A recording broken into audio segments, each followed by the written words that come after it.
evening, everyone. Please be seated.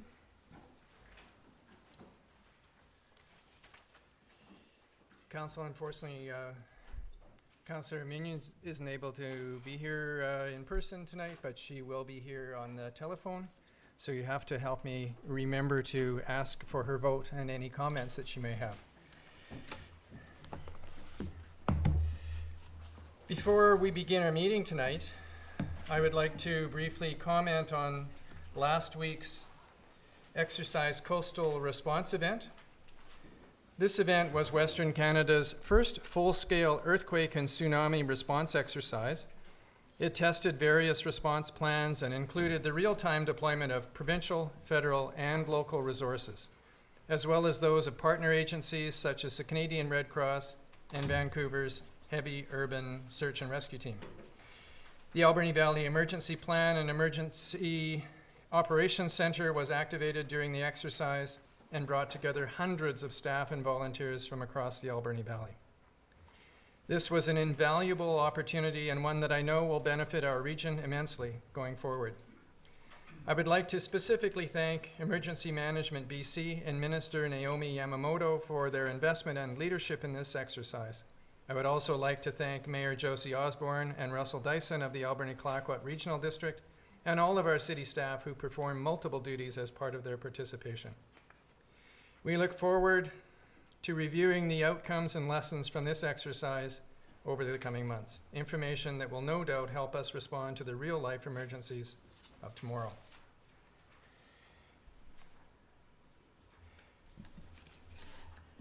Council, we have before us for our regular meeting for Monday, June 13th at 7 p.m. in City Hall Council Chambers. We have an agenda. Any late items, councillors? Any late items, City Clerk? Yes, Mr. Mayor, just the deletion of item F2, the Audit Committee information on the agenda is incorrect, so we'll bring forward the correct information at the next meeting.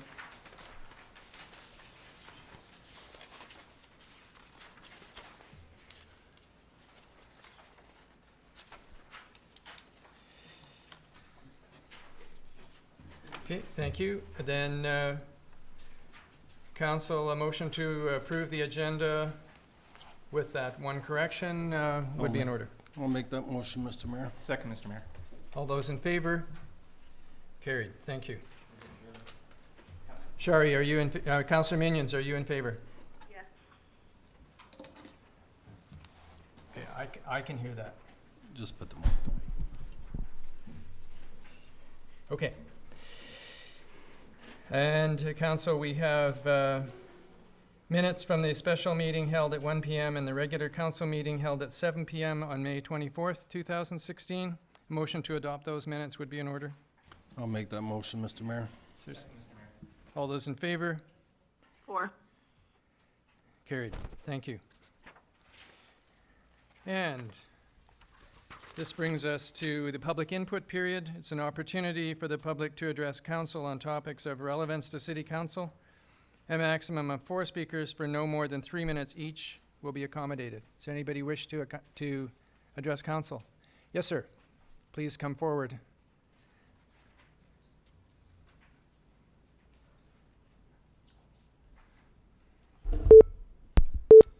Mr. Mayor and Councillors, I want all of you to know that I do respect you, and I understand that your role as councillors can be challenging for a variety of reasons.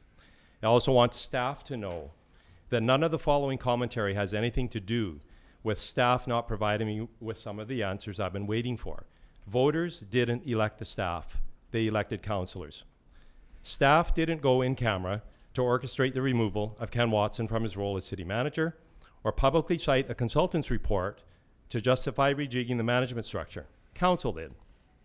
So presumably, Council had sound mathematical reasons for doing so out of respect for taxpayers' money and out of respect for staff. So it is to the Mayor and Council where I've directed my questions about management restructuring, not to the staff. And it is from the Mayor and Council that I expect answers, as it is they who must demonstrate to voters that they have the financial data to support their management restructuring exercise. At the February 22nd meeting this year, I asked if there was a mathematical analysis upon which council was basing management restructure, and if salary and legacy expenses for the existing management structure had been established prior to any personnel changes being implemented.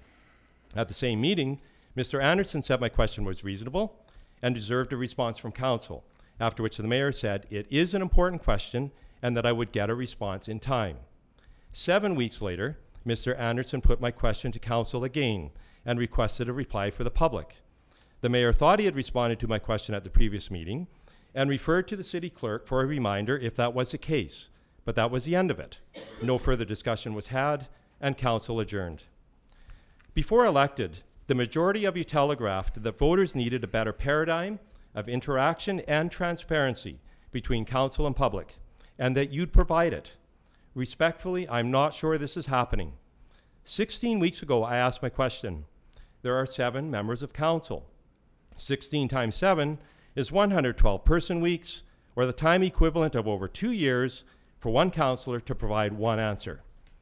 I don't know how this or some other recent decisions of council reconcile with council's strategic plan, goal number 5, responsive government, or paragraph 3 of that goal, informed and engaged community.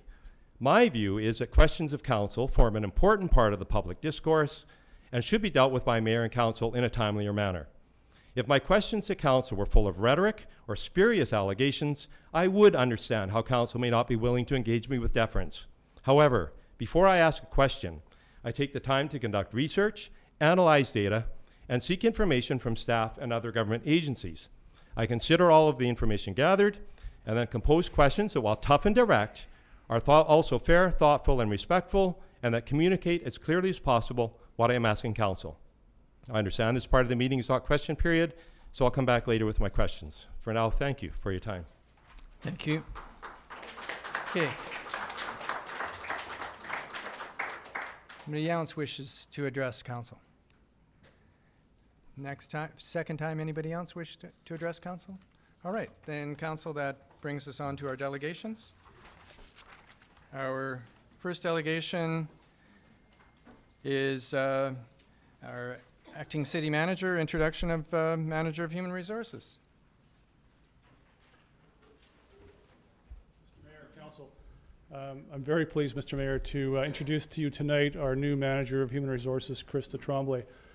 As Council's aware, we undertook a extensive executive search for a new manager of human resources and received a number of very qualified candidates who wanted to work in our organization and live in Port Alberni. And I'm very pleased that our preferred candidate, Krista, we were able to engage her, and she's now working for us. And I'm going to ask Krista to come and maybe say a few words to you, Mr. Mayor. Okay, thank you. Good evening. Welcome. Thank you. Good evening, Mr. Mayor and Council. I don't have anything prepared, but it's a pleasure to get to meet all of you. And I've been on board now for just over 2 weeks. It's been an exciting 2 weeks, lots of change, new organization to learn for me, but it's been very, very positive getting out to meet all of the city staff and work with the different departments to understand what each of them do. And I look forward to the challenges that lay ahead for us. Well, thank you for coming this evening. There definitely are lots of challenges ahead for us as we move forward. And thank you for taking the time. This is great. Krista Tremblay, thank you very much. Thank you. Anybody else on council wish to say anything? Just welcome, and see lots more of you, I'm sure. Thank you. Okay. Thank you. Okay, Council, our next delegation is from ADSS, the Social Studies 11 class, with a Save Our Souls presentation. Welcome. Hello, my name is Brad Weber, and alongside me is my fellow classmate and good friend, Ryan Hines. Sean Paul, Simon Offren, and Tyler Sweets are 3 other members in our group that could not make it here this evening. We are representing Ann Oswald's Social Studies 11 classroom and the Save Our Souls project.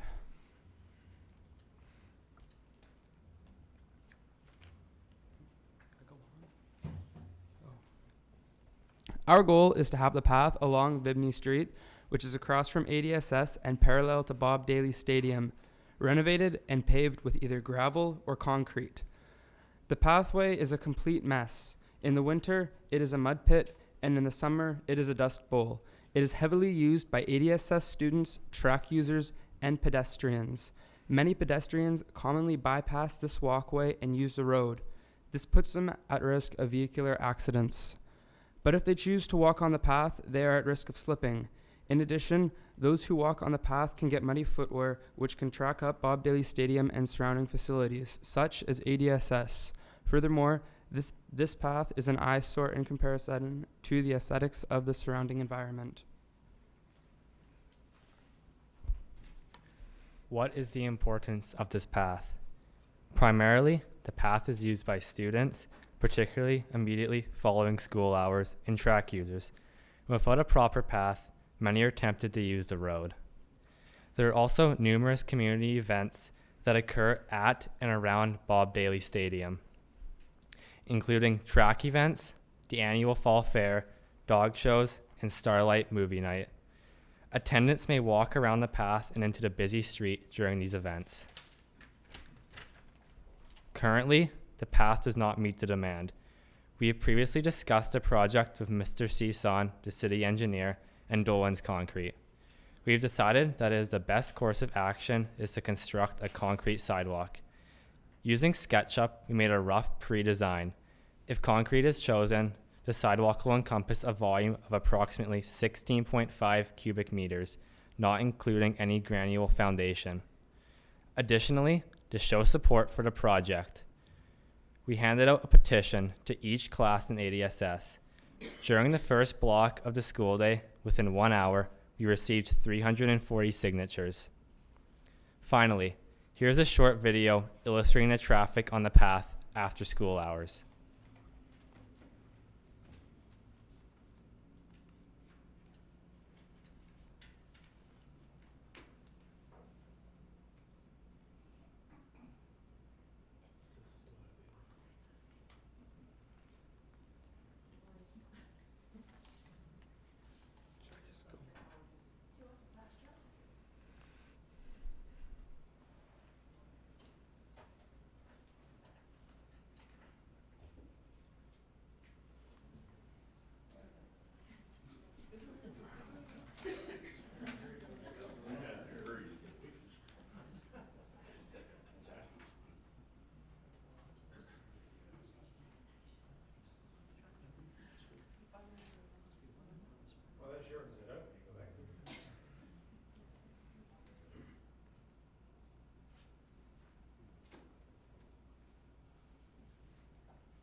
Thank you very much for your time this evening. Are there any questions? Councillor Sophie? I understand that you actually spoke with our city engineer involving this project. And was there any cost, what the cost would be to the taxpayers to make this happen? Gentlemen, it'd be about $22,000. Thank you. Okay. Anything else, Council? Councillor Alberni? Just to be clear, it's from the edge of of Roger Street there to Bob Daly. Yes. Yeah. Yeah. Okay. Brad and Ryan, thank you very much for your time, and it's definitely something that we need to look at. Obviously, in terms of school use, it's not urgent right now, but it certainly will become urgent again in September when we have another 1,300 students that need to access that school. So certainly we understand that there's a major concern, not just for the school, but for the whole community. So thank you for taking the time. It's a great presentation. Thank you very much. Oh, sorry, Councillor Paulson. This may be more directed at Mr. Cison. This may be more directed at Mr. Cison, but the concrete option is the ultimate option, but would there be other options similar to pathways that we use on our city pathways with regards to a gravel bed laid down and maybe a little less expensive option, at least in the interim, and reduce the mud and risk of walking? So just Yes, Create a gravel walkway, basically. Yeah, we could create a gravel walkway, but ultimately, I think the fellows have chosen the right design and the right material for it. There's a lot of runoff from the field and stuff, so that gravel walkway would have a fair amount of maintenance, and I think ultimately we would want to try to schedule some type of concrete sidewalk. Great, thank you. Councillor Alberni. Is there anything, I guess, to the engineer, is there anything else that's scheduled for that road? The name of the road is escaping me at this point, but. Council Alberni, it's Vimy Road, and and the road is pretty much set, but it is quite unfinished, like you see and like you know.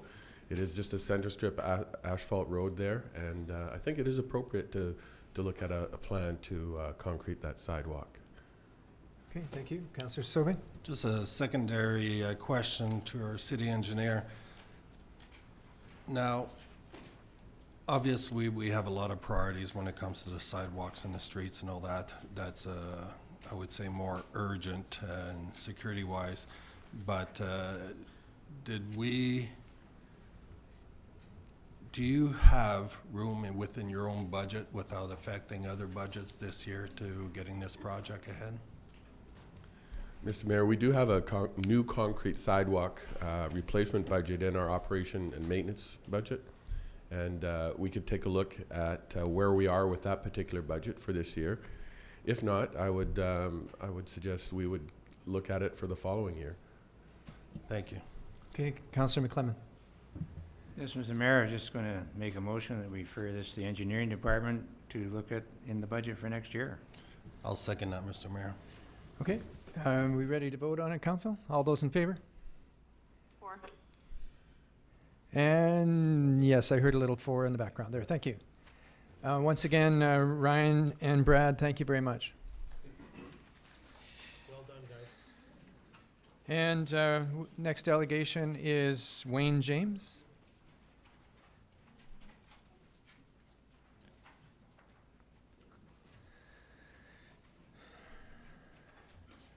Welcome, Mr. James. Thank you, Mr. Mayor, councilors. Nice to be here. See your smiling faces. I have a few complaints, and I'll start with the first one. And after some looking around and doing some investigating, I found that the city manager got a report from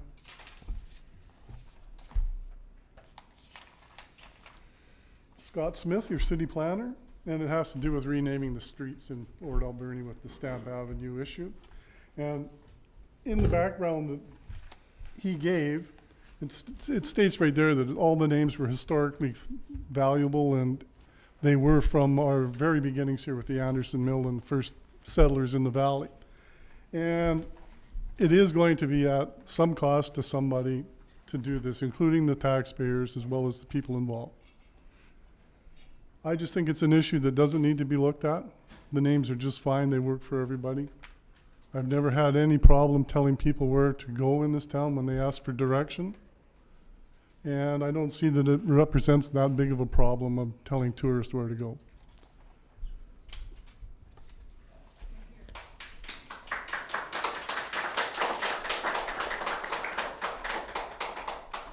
The second one that I wanted to comment on was that I was going to complain about the logging in the watershed. You've heard about this, you know about it.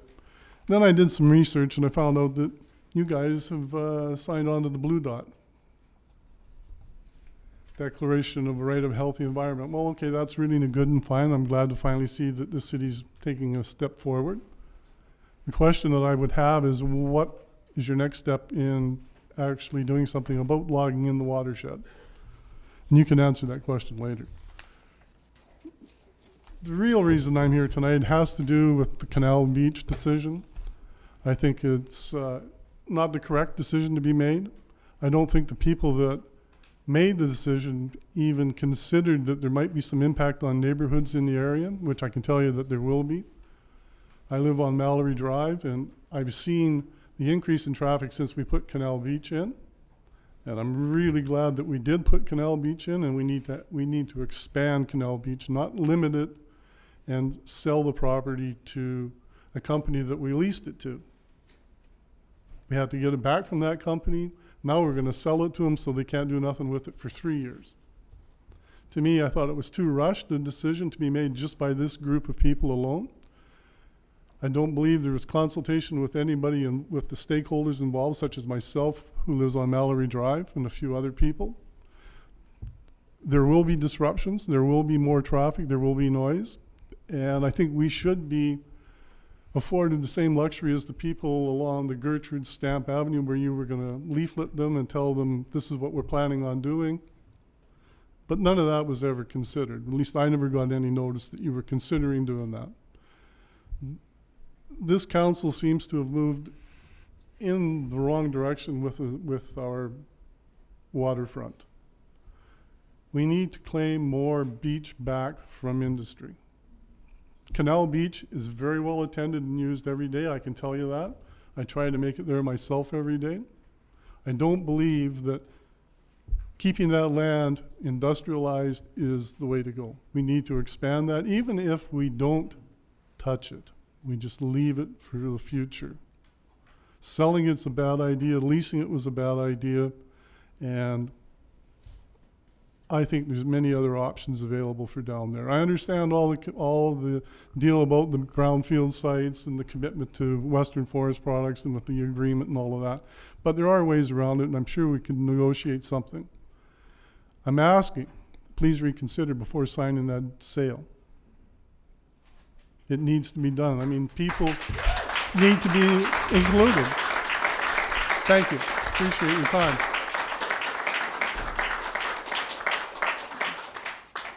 Thank you, Mr. James, for your time.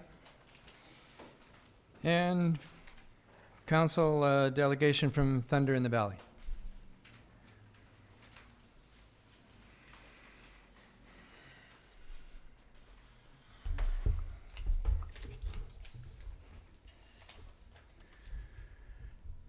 I'd like to thank the City Council as well as City Works for the work that has been completed on Stamp Avenue. We ran a test on Stamp Avenue which was successful, but told us also of safety hazards. The burnout box, which should have had a space between each side, and the median between Catalyst and Barclay needs to be removed. We are willing to work with the city on these projects. I have talked with Guy Sisson about these particular projects. The widening of the burnout box, 2 meters on both sides, estimated $5,000.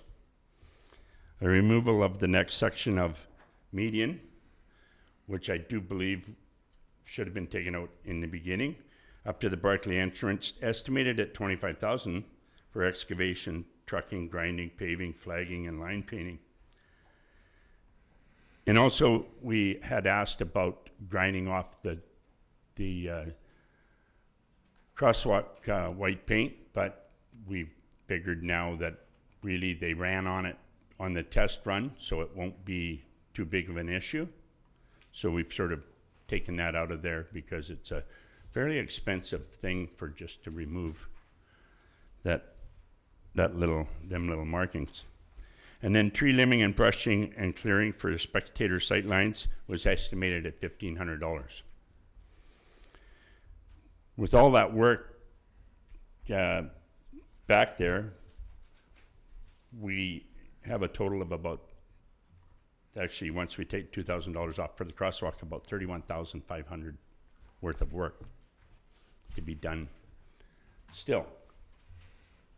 So we have, as a group, said that we will cover the costs of the expansion of the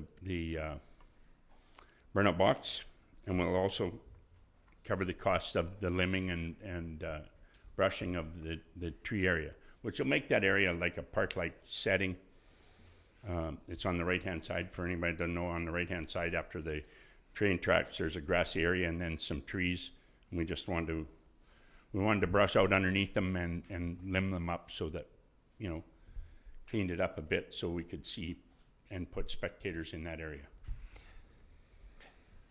So really what we're looking for is just to have the median removed, and we'll cover the other costs that are being done, but just to get the median removed, which I do believe should have been done in the first place.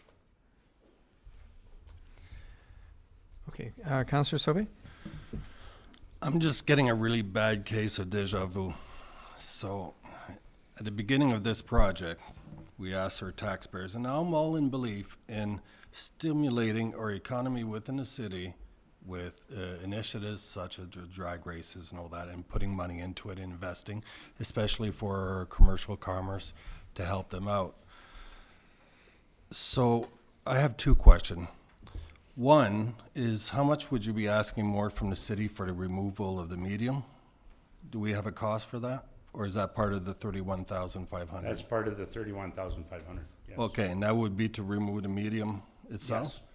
Because it's just, the thing is, now it's starting to affect to the fact that I'm starting to think about the property taxpayers, and is, you know, I thought the whole project was in whole, already set up, a certain amount. I'm very disappointed that, you know, we had our city engineer there, and here we go again. You know, we're asking for another amount of 31,500 from our property taxpayers. I myself have a problem to go to the taxpayers for asking for more money. I think we contributed enough for the project to assist our commercial retail. But it's coming to a point now that, you know, we have many other projects we would love to throw this type of money on. But for something that we were counting on engineering and getting everything prepared at first, and to come out, and I'm just getting deja vu with that bridge again, that we missed something somewhere. So I'm just disappointed that we missed something. Thank you. Just Councillor Washington? Thank you, Mr. Mayor. Bill, is this going to be a showstopper if that median doesn't get taken out? Well, it is right at the end. Cars are at very high speed at that time. And when we did the test run, we found out that, and they went straight. There was no wiggling around. And he was within 8 inches of that, the nose of that median. And if somebody hits that median, it's going to be catastrophic. Okay, Councillor McClement? Yeah, thanks, Bill. I too thought we were getting rid of all the medians. I was quite surprised when the work stopped and we still had some of it there. And I do understand that extra money all of a sudden is a problem, but we have committed to having the drags there for a period of time while you're finding a better place, get a whole quarter mile again. It is a good economy builder in our town. It injects funds. One of the best, and maybe not the best, but it's definitely one of the biggest events that happens, and we'd like to see it keep going. So is there any way that the, and I'm not saying this is conditional, is there any way that your club could assist in paying some of that 35 over the next, say, 2 years? Well, that's what we're saying. We're taking the $5,000 plus we're taking the $1,500, so we're going to pay $6,500 of this cost. So what's left right for the city? Basically, the only cost up front now is the actual median removal. Well, I appreciate that. I you know, we've kind of advertised for people to come with either say Port Alberni blew it, and we don't, but I'll let other councillors talk first, but I will make a motion. Councillor Alberni? Thank you, Mr. Mayor. Yeah, it's tough when you know we get the issue coming back and we have to commit more money to it. But like you said, you did a test. There's safety issues, and I think that's probably the key right there. I would have liked to see it come out, and I know we did vote for it to come out just up to where it was, because I do remember actually trying to convince the engineer to take the whole thing out. So it wasn't in there first place, but it should have been. So we'll do it, hopefully. Councillor Paulson? Just a quick question. Would there be an appetite for the Thunder in the Valley group to pay that $25,000 back over a period of time? Which would really help us out. 31.5? No, it's not 31.5. At this point in time, You know, over 2 years or 3 years as You a know, partner? you know, our funds are very, very slim at this point in time. So I can't really answer that without, you know, my all my colleagues to, you know. Okay, thank you. Councillor McClement? Yeah, Mr. Mayor, I would make a motion that we accede to the request to have the remaining work done, and that we negotiate in future years with the Thunder in the Valley to recoup the money that we spent and in their rents and stuff like that for the next 5 years that we've committed to. Okay, I'll second, but I have a question. all right. So we've got a mover and a seconder. So Councillor Minions, would you like to ask your question? Thank you. I'm wondering how much has been spent to date. I know that we originally had planned to budgeted around 90,000, and then we were told that it would probably end up coming in a bit less because we didn't need all the insurance we thought, and maybe some of the dividers or something. So I'm just wondering kind of where we're at right now, and if there's room to absorb this and what we originally budgeted. City Manager? Mr. Mayor, the budget was $73,000 is my recollection. Staff's done some very good work sourcing out barriers and whatnot. And they were able to undertake the scope of work within that budget. They were also able to add in a couple of issues that arose, including the burnout box and a driveway drop into Catalyst Lands, all within the budget. So we have exhausted the budget of $73,000, which covered the scope of work originally anticipated, plus a couple of other items, but that budget is exhausted. Okay, thank you. Anything else, Council? So, Councillor McClement, yours is a very interesting response to this. It's, you know, it's a possible way of getting us through to this, and it would allow the situation to proceed, or the event to proceed this summer. So, possible way through it. Any comment on the motion? Any questions on the motion? So, on the motion, all those in favor? Any opposed? For. Okay, carried. Thank you very much. Yep. All right, then that brings to the end, Council, our delegations, and brings us to the next part, unfinished business. We have a couple of items from notices of motion from May 24th. Actually, 4 items. First one is the wildfire management plan. And I believe, Councillor Alberni, that was your motion. Yeah, so I'll make the motion and then I'll speak to it if we can get a seconder. That council for the city of Port Alberni directs staff to work with the BC Wildfire Service, ACRD, and other stakeholders to create a wildfire management plan for the city of Port Alberni. Is there a seconder? I'll second that motion, Mr. Mayor.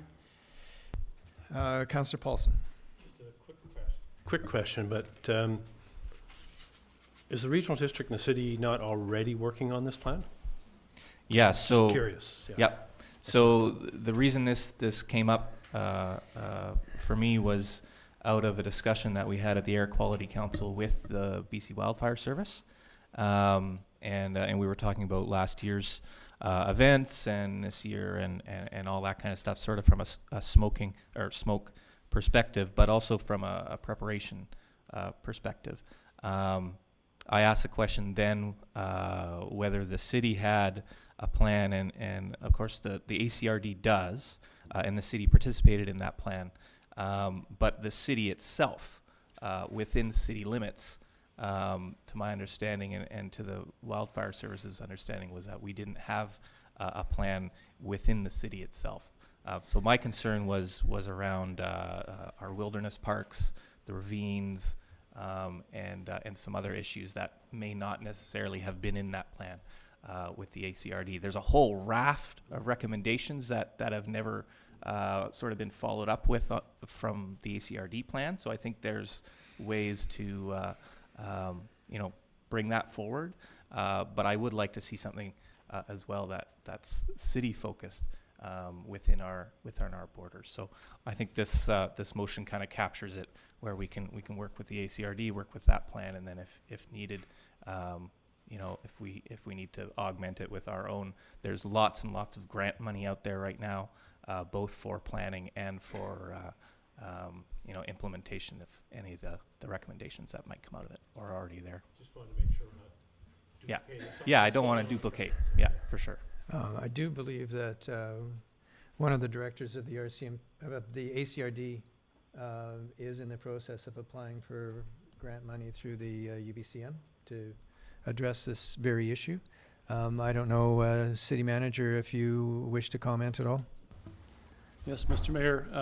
The wildfire management plan process began in BC after the 2003 Kelowna fires. Government undertook the Philman report, which recommended proactive plans. Subsequently, government funded the program and channels that money through UBCM to local governments. When we undertook the wildfire management plan at the regional level in the valley here, we did that jointly, the city and the regional district. We both applied for our share of funding and leveraged that with staff time from the city and the regional district to come away with our Alberni Valley Wildfire Management Plan. It's a good plan. It's a little bit dated, probably needs to be freshened up before we move forward. So the process is you get a plan and then you develop a mitigation plan on this, and it's all foresters, registered professional foresters doing that work for you. And then after you have a mitigation plan, you can apply for funding for a specific fuel management program. So there's a couple more steps in the process. I would suggest that the nature of wildfire is such that it crosses municipal lines, and it wouldn't make a lot of sense for us to plan for wildfire, in a vacuum. So we're really exposed to the risk that comes from around us, although there is specific risks that are inside our community. I would suggest that we work with the regional district to refresh that existing plan, and that while we're doing that, staff put our minds to specific mitigation projects inside the city. And we don't really need a wildfire management plan, a separate one, to do that. We can apply, as long as the regional district plan is in play, we can apply for specific funding projects that occur inside the city. So I think we could achieve our needs through the regional plan without duplicating that. That's a long way of saying that. So this is a way to complement what they're already That's doing. correct, in my opinion. Okay, Councillor McClellan? Yeah, I kind of thought we were basically along the road on this, but my concern for a wildfire plan is, do we have an evacuations plan made out? Is everyone, we did one on tsunamis. Well, tsunami is something that shakes and bakes, and after half an hour or whatever the shaking stops, you can look around and see where you're at. A wildfire is something that hit Fort Mac and turns around and comes around, and they had to go north and south, and they only had one road. We've only got one road out through Cathedral Grove, and it seems like the government is more interested in not doing anything about that and then not giving us another way out of town. So I think that's some of the things we should be talking about, the safety of that, and not just a plan, because the plan would be, I hope, to put the fire out and not leave it burn like one did last year. So just leave it at that. Okay, any other comment, Council? Councillor Alberni? I think the city manager's comments are excellent, and I'd be completely happy with following that direction. So does that mean you're changing your motion? If it needs to be changed to follow that direction, but Mr. Mayor, I think the motion strengthens what we discussed. It doesn't commit us to a separate process in my mind. It just tells us that this is a priority and that we should dedicate staff resources to it. Okay, thank you. Anything else, Council? All right, then on the motion, all those in favor? 4. Thank you, carried. And again, Councillor Alberni, recognition of First Nations? So the motion is that Council for the City of Port Alberni acknowledge the traditional territories of the Shushat and Hupacheset First Nations or other First Nations as necessary at all future City of Port Alberni Council meetings and events. Is there a seconder? I'll second it. Councillor McClellan?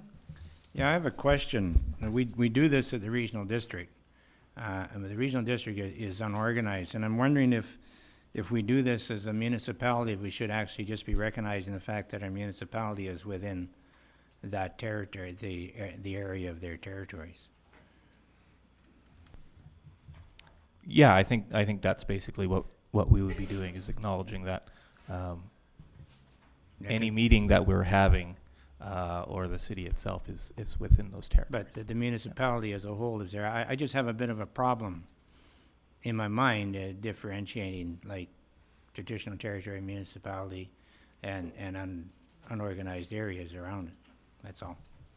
No, I think this is more of just if you go to any gathering, any meeting of the ACRD, any meeting in the community now, you will find an acknowledgement like this at the start of all of those meetings. It's just a matter of course. I don't see it as a particularly political thing. It's just something that kind of is done these days, and I think it's notable that our city council is one of the few places that I am in regularly that doesn't have that kind of acknowledgement at the beginning. So I think it's just it's something good that needs to be added to our regular proceedings. Okay, any other comment? So on the motion, all those in favor? Carried. For. Thank you. And Councillor McClellan, on the McLean Mill Board of Management. Yes, Mr. Mayor. Since I made this notice of motion, I discovered there's possibly a couple of different ideas about this. So I would make a motion at this moment that we table the motion before us until after we've had a meeting to get some legal advice from Michael Litchfield, who is a professional in this field, and to have him meet with both City Council and the BOM as soon as possible. Okay, is there a seconder? I'll second it. Mr. Mayor, it wouldn't be a motion to table because there is no motion on the floor at this point, so this would be a new motion. Oh. Just not considering the motion in front of us and making a motion. Yeah, you're right. So I blew it. Thank you. Okay, then, Mr. Mayor, I'll make a separate motion, and not to table, but that we have the BOM and the City Council meet with Michael Litchfield. Litchfield. I get the name right sometime. And if I have a seconder, appreciate that. Okay, Councillor Alberni? I'll second that. I have a question. Okay, question. Just a general question, not really on the motion. Can you remind me what the membership of the board is currently? Yeah, there's 4 out of 7 have been named. There's Sheena Faulkner, who's here. Don't know if any of the others are here. Jan Lavertu, Bill Collette, and Ken Fife. Thanks. And they're doing a very good job. Councillor Sauvé? Yeah, I'm just questioning about the legal advice, and is it already budgeted to get legal advice, or is this going to be back to the taxpayers, or is it coming from the original heritage? So who's taking care of the cost for that? The city has a budget for legal things, and I presume it would come out of that. It's not a large bill, this one. A couple hundred, I believe. This is a person who is a lawyer. He teaches at the University of Victoria Law School, and he specializes in providing advice to establish these sorts of legal entities. Okay. Any other questions, Council? On the motion, all those in favor? For. Carried.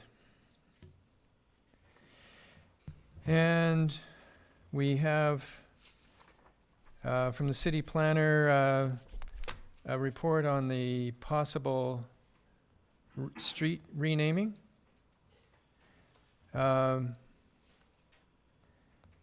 Council we may want to ask some questions of the city planner before we look at the motion.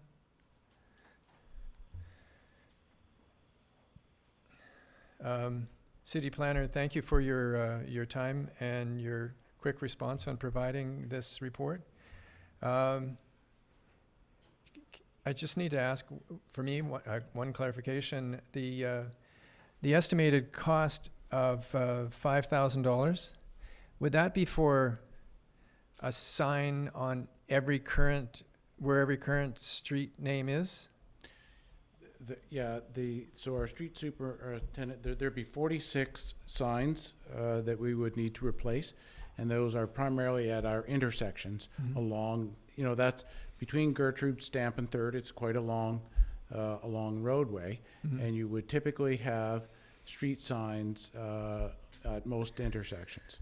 So most of them are on, as typical, are on top of a stop sign, but at our larger intersections, the street names are on the overhead davits, and so that would be a little more work. You'd have to have a lift truck and some traffic control in order to replace those street names. And as you know, we received a response from the Chamber of Commerce that we were looking at for tonight's meeting, and it was a very interesting suggestion, which wasn't so much as to rename the streets, but to sort of illustrate a route, which wouldn't necessarily be at every street, but kind of along the route. Would that be a similar cost, or would it be less of a cost, or have you had a chance to look at it, or? I've looked at it, and the cost is going to be very much dependent on what council chooses as that kind of wayfinding marker, how many they choose to install, what product type, how big they are. There's a huge range, and we haven't gone into any level of that sort of consideration. There would certainly be a cost to that as well, but it would be unknown at this stage because we haven't considered what material and what it would look like, those kinds of things. Okay, good point. So, at this point, you've definitely given us lots to think about, and it's difficult probably for council right now to respond right away. I'm wondering if, Councillor Alemany, if you're prepared to make the motion to receive the report. I'll make the motion to receive the report. Is there a seconder? Second, Mr. Mayor. Any further discussion? Councillor McClellan. Yeah, it seems to me like at this moment the city's about divided 50-50, and everyone I talked to is about where they are. They were nuts, so we got a good idea. How soon, like the concept originally was to have it done for our centennial next year, in July the 1st. How soon would we have to start if we decided to keep going with that? Well, the next step would be to come up with a program to choose a name. So that would be the next logical step for staff to do a little bit of research and present to council. Here's how a way that we would go about actually picking a name to rename it. It wouldn't take terribly long to come up with those options, and then you would conduct that process to choose a street name. And just a further question, if we were to do something like they did in Langford or wherever it is, where they got Veterans Memorial Way and other named streets as you go down, it's all called that, and I think they finally just changed it in the end, and have some kind of passage sign or something as a wayfaring thing, would that just be the cost of the signs? So without changing the names, without disrupting all that, although we've done it in the city a few times before with every house, but without doing that, what would that be a similar cost, just the signs and that's it? So if you're talking about something similar to what the chamber is talking about. Well, yeah, okay. Well, I guess if you're talking about putting something different on top of the street signs, my concern would be confusion to members of the public as opposed to a standalone sign not connected to the street sign. So, if you want to go in that direction, I'd be advocating totally separate from the street names. You keep the street names as it is, and you find something that you're trying to do a theme or an attraction to find that way. And yeah, I'm not prepared to stick out and keep fighting for this if people don't want it. Okay, Councillor Sauvé. Thank you, Mr. Mayor. I don't want to start debating this right now. Everybody knows my position on the matter, especially with the abundance of emails and letters that we received. The fact, and I had concerns that these 250 people or businesses involved were not part of the, into the idea of it, because I'm sure that their opinions would be much different than what maybe council thinks. As for keeping the streets as it is and start adding other streets on it, I just find it that it's going to be somewhat confusing for the tourists if they start pulling over and they see Stamp Avenue and they see another name there and they're confused. But I just wanted to let it known. Thank you. Okay, thank you. Councillor Alberni. Thank you, Mr. Mayor. It's amazing what issues fill up your inbox, and this one filled up my inbox, and over and over and over again. So I think it's pretty clear, that the public has a position, and it's not positive.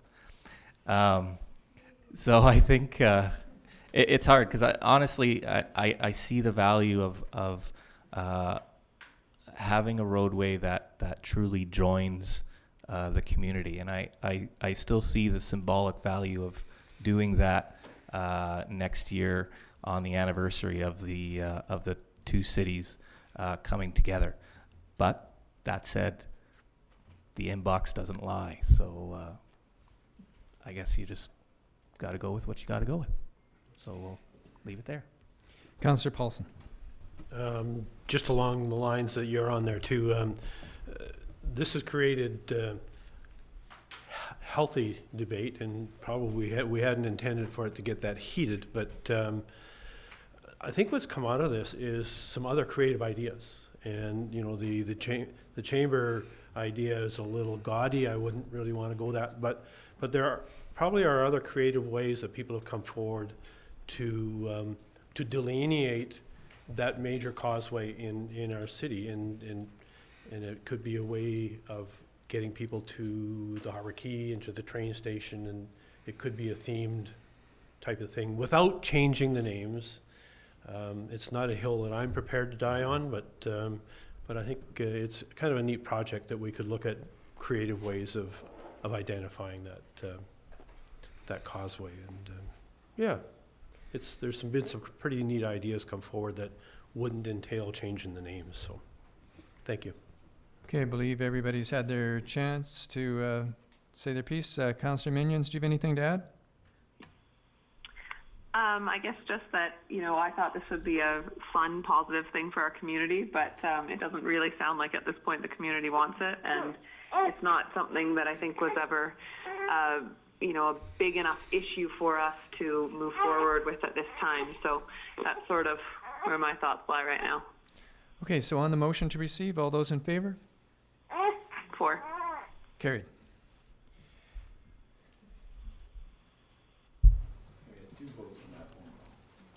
City Clerk. Mr. Mayor, this motion was to receive the city planner's report. We have previous direction from council to proceed with the renaming and to have it done by July 1st of next year. So I'm not sure if I'm hearing that council's changing their direction on this. What we're saying is we've received it. We're going to spend some time thinking about it before we come back. Thank you. Thank you. So on to Part F, staff reports. Councillor Washington on accounts. Thank you, Mr. Mayor. I move that the certification of the Director of Finance dated June 13, 2016 be received and checks numbered 135211 to 135397 inclusive, and payment of accounts totaling $2,268,655.47 be approved. I'll second that, Mr. Mayor. All those in favor? 4. Carried. And from the city clerk, we have some proposed property dispositions. Councillor Alberni? What I'm going to do is propose that we receive just the plywood site first in a first motion, and then we can do a motion for the others. That'd be okay? Just so we can have a discussion about that report first, and then we'll move on from there. Sorry, say it again? Can we have I'd like to make a motion to receive just the report on the plywood site, and we'll do the other ones after that. Well, let's see if there's a seconder for that motion. Just for discussion. Second. Okay, go ahead. So I did that so that we could have the discussion about the plywood site lot. I have a whole bunch of questions, so let me get to it here.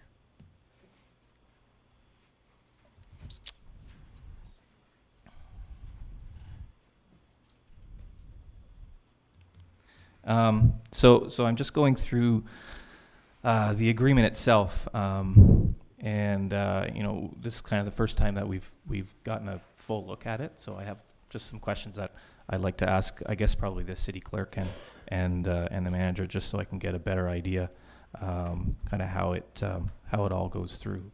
The first one is if I could get an explanation of section 2.2, and I'll let the city clerk catch up.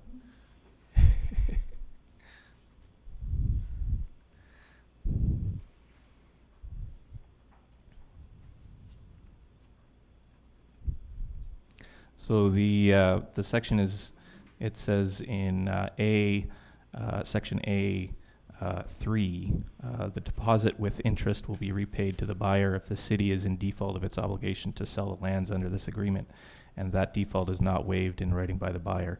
So this is in relation to the $25,000 deposit. So is that the deposit that the buyer has to pay to the city first, and then subsequently they pay in full? And what are the conditions that would be refunded to us? Mr. Mayor, the purchase price for the property is $250,000. So within executing the agreement, the purchaser would pay a deposit of $25,000, the 10%. And then if for any reason the sale did not proceed, then that would be repaid. Okay. The next one is just down from there, 2.4, the appraisal costs. Is that appraisal public? It is not. Okay.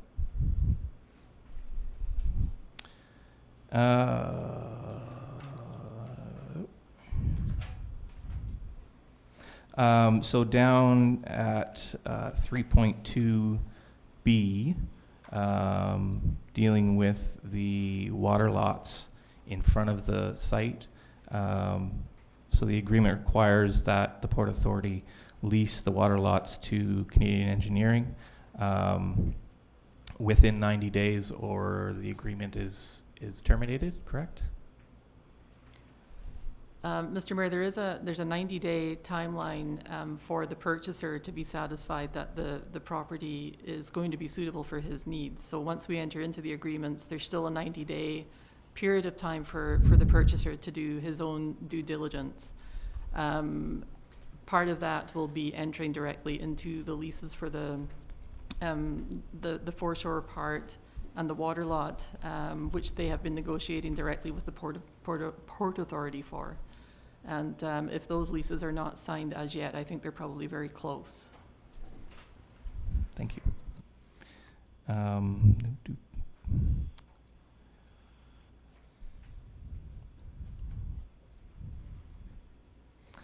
So for the adjustments down in section 4.2, it says all adjustments to the purchase price in respect of the lands, both incoming and outgoing, usually subject of adjustments between a vendor and purchaser in connection with the purchase of sale of land. So this is dealing with property taxes. What's the rate of property taxes that we expect that to pay? It's an industrial rate. and it would be on the value of $250,000 or so. Mr. Mayor, I'm not sure how that part works. I would have to find out about that. There is no adjustment for this year, but going forward, there would be full amount of property taxes due and payable on that site. And I'm not sure what the rate is. Based on BC assessment, which would likely be based on the purchase price. That's the way it is for residential properties. Okay. Just a couple more. Thank you, City Clerk, for indulging me. We're all indulging. I know, I'm sorry. It's, Take your time, Councillor Alberni.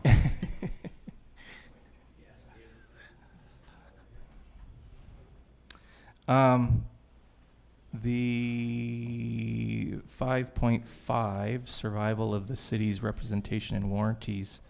So the representations and warranties seem to be that the city is taking care of the properties while they sit unused before development. And we are agreeing to do that for a period of 2 years. And then further if, well, we'll get to that part, but, so that's correct, are we agreeing to take care of that property for 2 years, basically, in its current state? Mr. Mayor, I don't think I can answer that just at the moment because there's some of the preceding sections come into play there and I'm just quickly not able to read them and respond to that right now. Could we get that at a later date? That'd be great. Okay, almost there. It's a lot. There's a lot here. Sorry. Take your time. That's the agreement part. That's all my questions out of the agreement. Down into the encumbrances. One is the restrictive covenant, which I know we're all familiar with. The other one is the encumbrance on the ENN. It says exceptions and reservations in favor of the Esquimalt and the Nanaimo Railway Company. I know that's probably dating back to the 1800s or something ridiculous, but if you have any idea what exactly that entails, that'd be great. Mr. Mayor, I think just about every property in the municipality has that encumbrance on it. Okay. Yeah, I That's believe you're kind of right. what I figured. Yeah.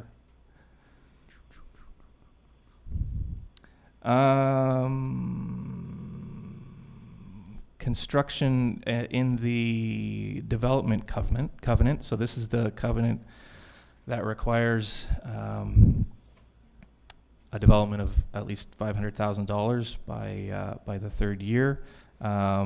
In section 4, it says construction completion deadline.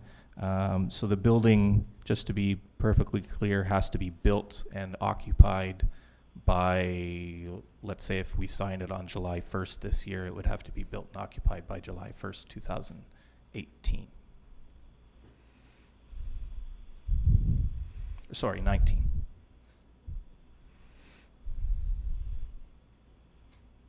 Mr. Mayor, I believe that's what the clause says, within 36 months after the date that the agreement is registered in the Land Title Office. Right.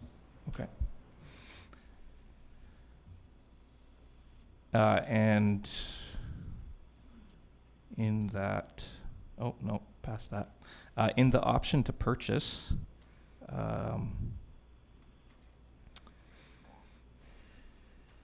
it says,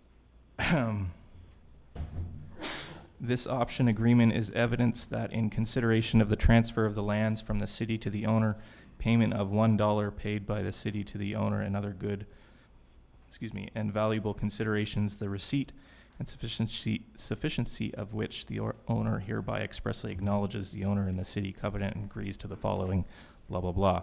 I'm not entirely clear what the $1 payment is kind of for. Not that it is onerous, but I'm not entirely sure what that $1 is for. She'll have to get back to us with that information. And one of the ones that caused me the most concern is down a ways from there, section 3, commencement of construction. It says, notwithstanding section 1 and 2, the city may exercise the option, which is the option to purchase it back, only if the owner has not, before the date that is 24 months, so 2 years after the date on which this agreement is registered in the Land Title Office, A, obtained a foundation permit from the city, B, constructed the foundations for the improvements, and C, obtained a final inspection of the foundations from the city. So they must do all of that in order for, or sorry, if they have done a full foundation within 2 years, we cannot purchase it back, is my understanding of that.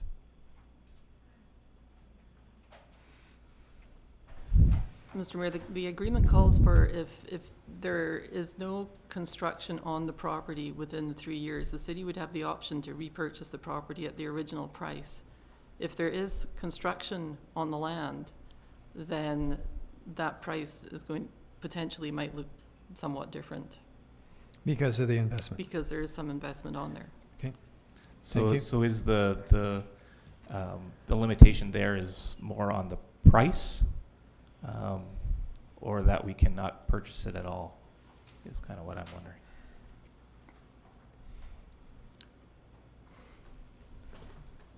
Sorry, Mr. Mayor, I don't have an answer at this point. City manager? Mr. Mayor, my understanding is the city's option to purchase it back is contingent upon the purchaser not moving ahead with construction. So should they move ahead with construction as is envisioned, then the city would not be able to force purchase, but would continue to have the first right of refusal if the property was sold. Okay, so if it was sold during that time, then we would still have first right of refusal, but we wouldn't be able to purchase the land back as is if there was a foundation, at least a foundation on there within 2 years. That's correct, Mr. Mayor. And who would buy land and start to build on it if they were subject to having it bought back out from under them? So this protects the city in the sense that the city wanted to see construction on the land in a timely manner, and it protects the purchaser in that if he complies and begins to build, then the city can't take the land back. Okay. I think I'm almost at the end here.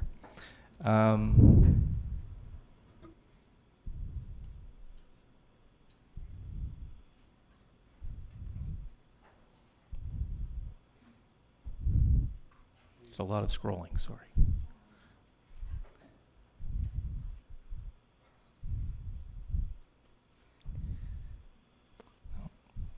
Answered that, so that's good. Maybe, Mr. Mayor, I could ask one that's- question while Go he's ahead. looking. He's Yeah. looking for his Yeah, next just to give him question time to anyway. look there. Is there a reason why the appraisal price is not public? It is provided to the city in confidence. It's not to say that it could not be made public, but I wouldn't release it to the public without having the appraiser's permission. It's something that's provided to us confidentially. That's all of my questions on the agreement itself. Okay, thank you very much. Any other questions related to this? Councillor McClement? Yeah, so the motion is to receive this part of the report. I just have one quick question about the concept of buying back or not buying back. If we get $250,000, which doesn't seem like a lot, but compared to the price to clean it up of around $6 million, I guess that's $6,250,000 we're getting. I'm not sure how you look at that. But will that, I guess, that $250,000, if you don't know the answer now, because I didn't give any warning that's going to ask it, and you can answer it later, but will that $250,000 be held in the fund, our trust fund, until the 3 years is up? And can we direct use of that at the end of that 3 years to something specific, or does it have to be done for whatever? It goes into the land sale reserve, and the council makes decisions about what should happen with monies in that land sale reserve, as is the sale of any other city property. I guess what I was thinking is, I know there's some concern about not much happening on Lot C for the Canal Beach, if some of that money could be used for that or not legally. Yeah. Okay, thank you. Anything else, Council? So, Councillor Alberni? I just want to make sure that no one else on council has anything to say before I take up more time, but it's not going to be that much time. Okay. So just to make a statement and comment about it, I do think there's ways that we could have gone about the process where we wouldn't have had a full house necessarily kind of breathing down our necks because of a decision that's already been made. And I understand that when decisions are made in council in camera and we come out, then that's the decision, and it can't be reversed once that's been made. That said, we have a commitment to be more open and transparent, I think, than maybe we've shown to be on this issue. I think there's many options that include getting rid of the covenant if the public sees that as a direction, and it did in the past reports in 2007. And I think that was something that we could have looked at that would have mitigated some of the controversy around it. I think when we approach controversial issues, we should take it as an opportunity to engage the public first, rather than to disengage.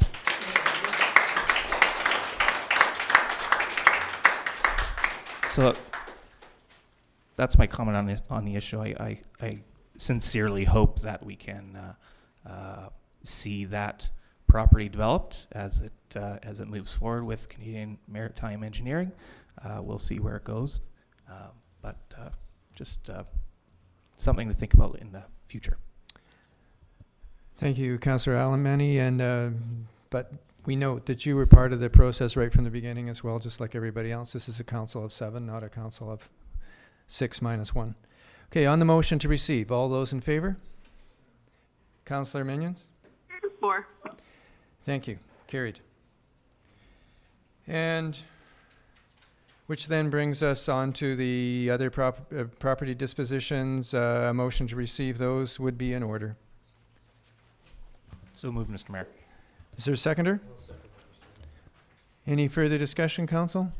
All those in favor? 4. Carried. Thank you.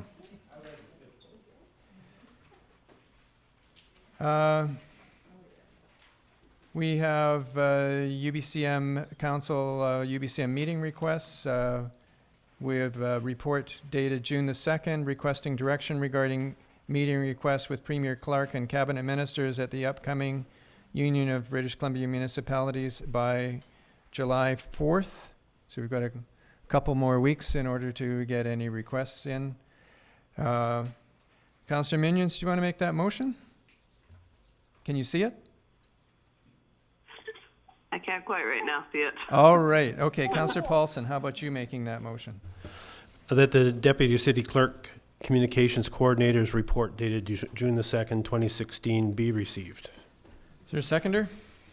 I'll second that, Mr. Mayor. Second that, Mr. Mayor. Does he want now for us to tell him so we don't forget? No, I think if we drop him an email and let him know who we want to see, he'll make sure that the requests are made.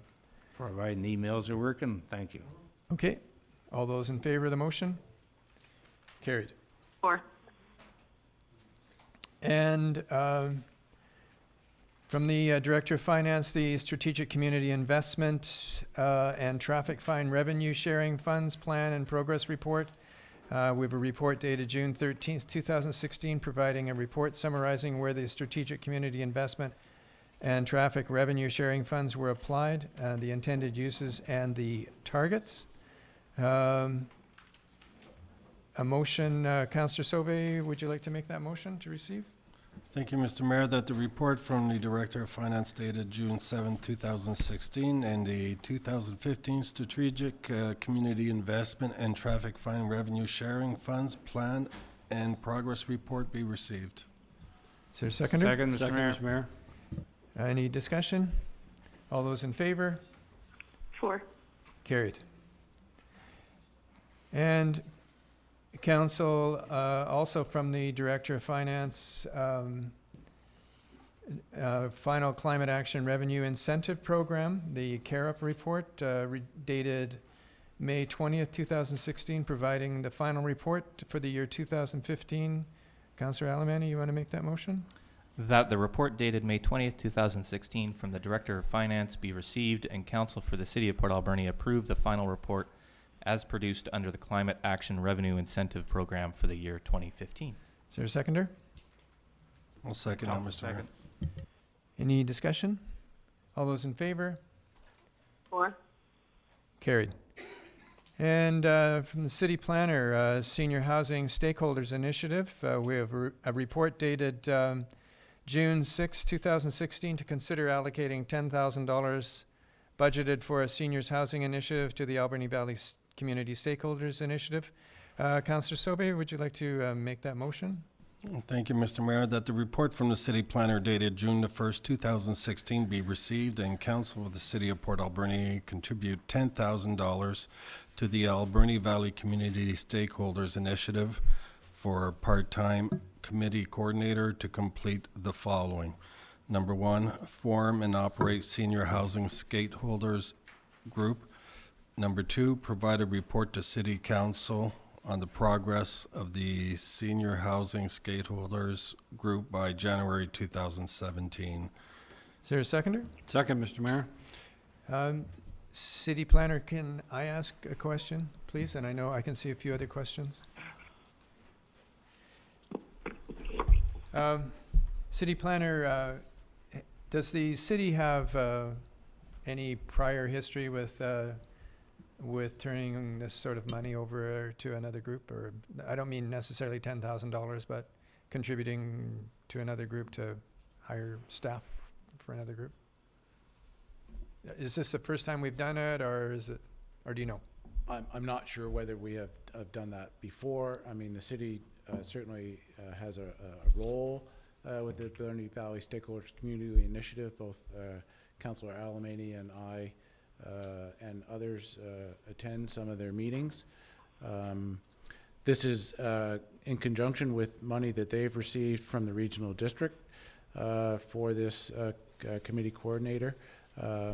Patty Edwards is in the room tonight in case you have any questions about their group. It's a group that's been in the community and operating for several years, somewhat put together by our local MLA and previous council.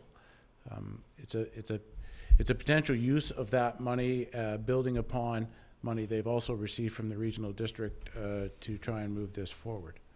Okay, thank you. And Councillor Sobe, then Councillor Alberni. Thank you, Mr. Mayor. I'm probably going to repeat what Councillor Alberni is talking about. This money is just not coming out of the blue. It's actually a part of the Seniors Advisory Committee, which the last budget, this allotment of $10,000 was placed to create this new initiative with the to deal with housing for the seniors. With that said and done, with the chair of the Seniors Advisory Committee and council there, and after negotiating and talking with Councillor Alberni, and for us in making sure that the certain avenues of that money, because our biggest topic has to do with housing for our seniors. It's a big crunch right now, and we thought we would actually take advantage of the Stakeholders initiatives because they were actually in the midst of having $20,000 towards hiring an employee, and they're willing to piggyback and also take the responsibility in allowing several members to form the committee in joining with them. So pretty much I'm taking advantage of what is offered, and not to ask the taxpayers any more money. I'm taking advantage of services that's being offered to us, and it's exactly what we need, and it's we're going to get that response from that committee.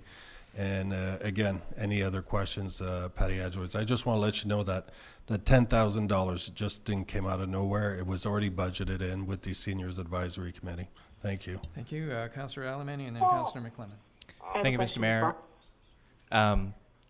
Just to echo what Councillor Sauvé said, I think it's a really good way to bring seniors initiatives into the scope of AVCSI, even more than it already was, and I think it's a really good demonstration that we can work together to get housing that is sorely needed for all sorts of issues in the valley. So I think it's a great initiative, and hopefully the person that is hired on can help everything move forward with all of the many issues we have with housing in the valley. Thank you. Councillor McClellan?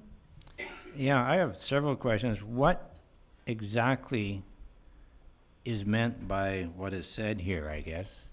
Like right now, we've got the Alberni Clackwood Continuing Care Society running Fir Park Echo. We've got the Rainbow Gardens who are here putting homes.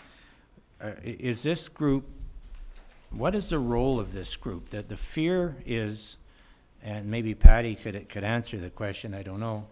The fear is that this is going to be another body to deal with VHA or BC Housing, which is the two groups that you have to deal with for these things.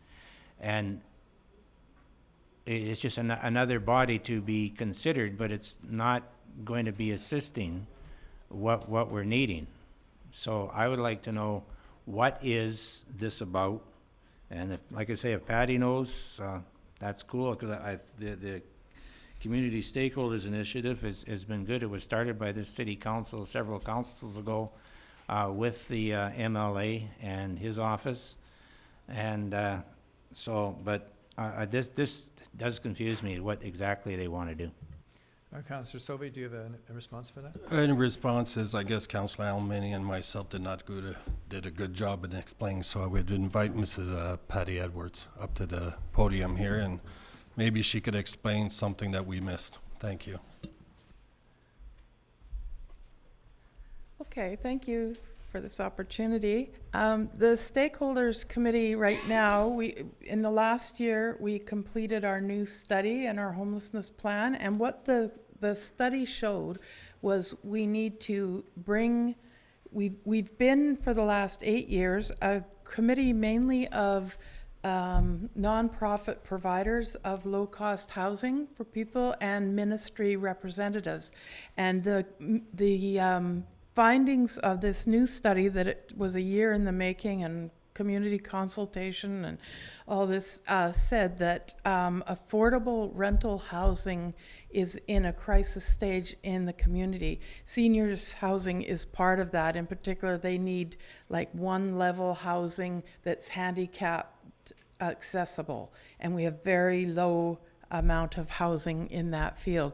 So the idea of the Stakeholders Committee was to take all the community's input, and it's an open committee, people can join it that have, you know, certain things they want to see, but to take all those and prioritize them, because BC Housing said, we don't want people coming saying, we have 3 options here, you know, BC Housing decided. They want the community to say, we have many needs in housing, but we're going to say this one should be first, this one is second, and this one is third. So we've had that plan all along, but now we have a new announcement from BC Housing saying there's $355 million in the next 5 years, and each year there will be a new grant announcement, and then they want us to put together shelf-ready projects, including nonprofits, community developers. So there's a whole coordination role there. And we need a dynamic person that just does that. So the history of our committee is we have no money. We operate on the goodness of the regional district. They provide a meeting place. We all come together that have housing issues. So this will be a paid contract position that will be answering to the committee to help bring in developers, community people with concerns, to expand our committee to where we can not be just nonprofits and ministry people that are already dedicated, but to bring in other people to be partners. So we really need that one person that's going to be go-to to keep people at the table. You can't invite a bunch of people and say we have housing issues, and they'll go, well, where's the deliverables? What are we going to do? We don't want to just come to a meeting and go, yeah, we all need this. They want action, and they want to see what they can do. So this coordinator position, right now, we're proposing that it's 2 days a week for a year.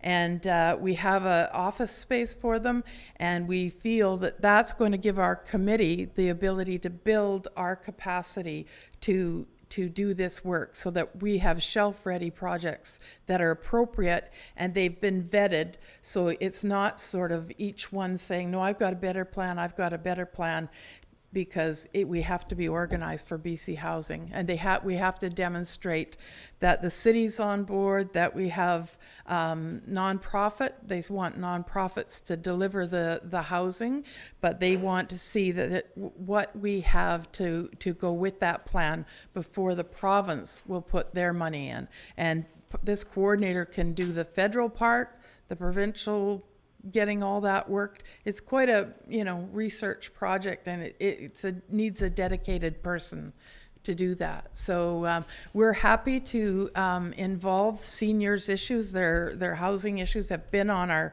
table, but we would be giving that a priority, and we'd be happy to have our councillor Chris Alberni that's on our committee, and Dennis Sauvé, Councillor Sauvé, could be on the hiring committee.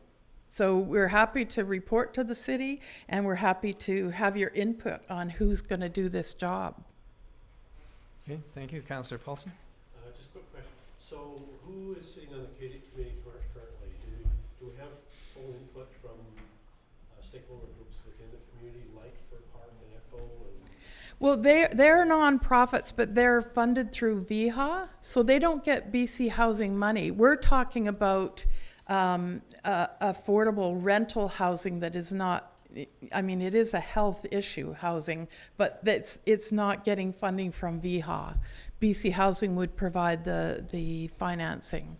So your current committee, who's sitting on it? That's like right now we have the Shelter Society, we have Canadian Mental Health, we have Community Living BC, all the different nonprofits that are currently like managing housing units and developing housing units. And then we have the VHA has a representative, the Ministry of Social Development, the Ministry of Mental Health and Addictions. So, and people come and go. We have a lot of groups that are doing food distribution. They come when there's certain funding opportunities, and that they'll come and report to us. So it's, and then we have the representative of the City Council, and we have Scott Smith, the city planner, attends most of our meetings. So we have a Google group of 80 people that get all the announcements and that. Our big accomplishment last year, we took a year to do the 66-page new plan with a whole community consultation process. So we have that document, and it has all kinds of recommendations, but we need a one-person go-to that can coordinate that. Okay. Yeah. Thank you. And Councillor Minions, I believe you had a question? Yes, my questions have mostly been answered. I guess I have a bit of a concern about an independent group sort of being involved in, or being the one to recommend projects versus each project just, being submitted and evaluated on its own merits by BC Housing or whoever the funding body is. I guess I'm just not really clear on why it should be done that way versus just, if Rainbow Gardens wants to make an application when funding becomes available, they make their application directly to BC Housing. So maybe if Patty could shed some light on that, because I'm not overly familiar with the process, that would be helpful. So long-term care housing and assisted living housing is through Vancouver Island Health Authority. So we're not talking about anything that with a health component, with like providing services to people other than affordable rental accommodation. So we wouldn't be competing with those groups for housing money. These would be affordable rental units run by nonprofit housing societies. That's the model that BC Housing has set up. So BC Housing is not funding healthcare facilities. But does this preclude, I think she was asking, does this preclude other groups applying independently, or does everything have to go through your group? Well, what originally happened was that the city came to Scott Fraser and said, we have a dilemma that we don't have any ability to say which group's plan is the best, and some want city property, some people are asking for support letters, asking for different things to back their plan, and we have no criteria to say who's got the best. So we need a stakeholder group to send recommendations. So when the money came to the regional district for homelessness from VHA, they asked the stakeholders group to make recommendations, and that was 3 years in a row, and they accepted all our recommendations. And so that was a group that they could go to. They could have changed them and said, oh yeah, well you guys say this and that, but they had the end result of the budget decisions, but they accepted our recommendations because we ran a proposal. We put out the proposals, and we had a committee made up of city councillors and ministry representatives, so they weren't members of our stakeholder group. So there was, the arm's length thing, and then they decided which of the applications we had were chosen. So that's always worked for us, and maybe a different council wants a different system, but I've been continuing with this for 8 years, and we haven't had any BC Housing announcements for 5-6 years. I think the last one, was probably 7 or 8 years ago. So now is the opportunity. So we're going to come under the scrutiny because suddenly there's money. We've been operating with none, and the groups have been just running what they have. And now there's the capacity to expand them all. So new groups can come in. The stakeholders group is fluid. It's not like, oh, you're not invited, you're not nominated here or there. And so we welcome, and this is where we need the coordinator, because when you get new people coming in, you need to be able to meet their needs and have a process that will include them, and that's going to take some regular coordination. Okay, thank you. Councillor McClellan? Yeah, just so you know, the BC Housing has been approaching the Rainbow Garden Group and the, I can never remember the name of it, for Park Echo, for different housings and stuff on occasion, so that they are there. So I mean, what I think they're concerned about is you're going to have a group in between them and BC Housing, and they're not going to be able to get the money that they're looking at. And I'm not saying they are concerned. I just had some questions, and that's why. So they are talking to them as well. Okay, probably for some financing. Yeah, but they have different streams. There's, there's monies for emergency shelters.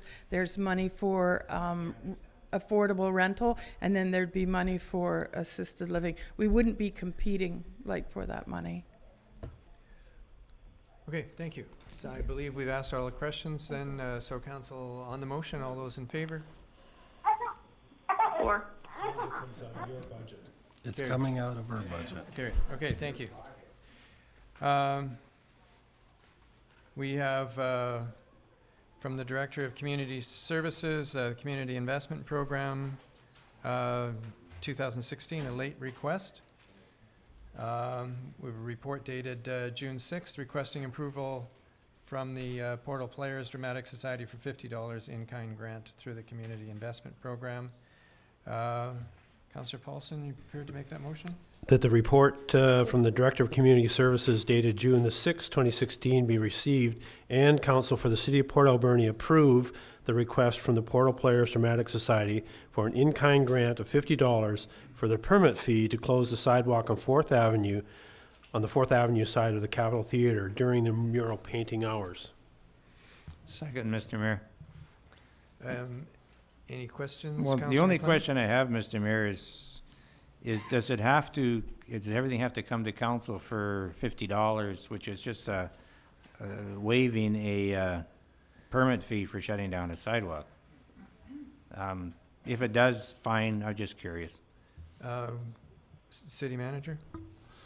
Mr. Mayor, in the interest of keeping these kinds of requests all in the same stream, that's why we brought it to you. I recognize the dollar value is small. We get a lot of these requests, and we encourage people to stay within the system. Okay, thank you. Councillor Sobey, did you have a point? No, city manager answered the question. Okay, Thank you. all those in favor? Carried. Or Thank you. And also from the Director of Community Services grant application for Canada 150 Community Infrastructure Program. We've the report also dated June 6th, requesting approval to submit a grant application for the rec park upgrades. And is Councillor Paulson, are you prepared to make that motion? That the report from the Director of Community Services dated June the 6th, 2016 be received, and Council for the City of Port Alberni approve the submission of the Canada 150 Infrastructure Grant for Recreation Park upgrades, the lacrosse box, Gyro Youth Center, improvement to the basketball court, a pump track, and stadium upgrades, and budget the city's contribution in the 2017 and 2018 budgets. Is there a seconder? I'll second that, Mr. Mayor. It says, I'm not sure, just some clarification for me, Director. It talks about the city's contribution.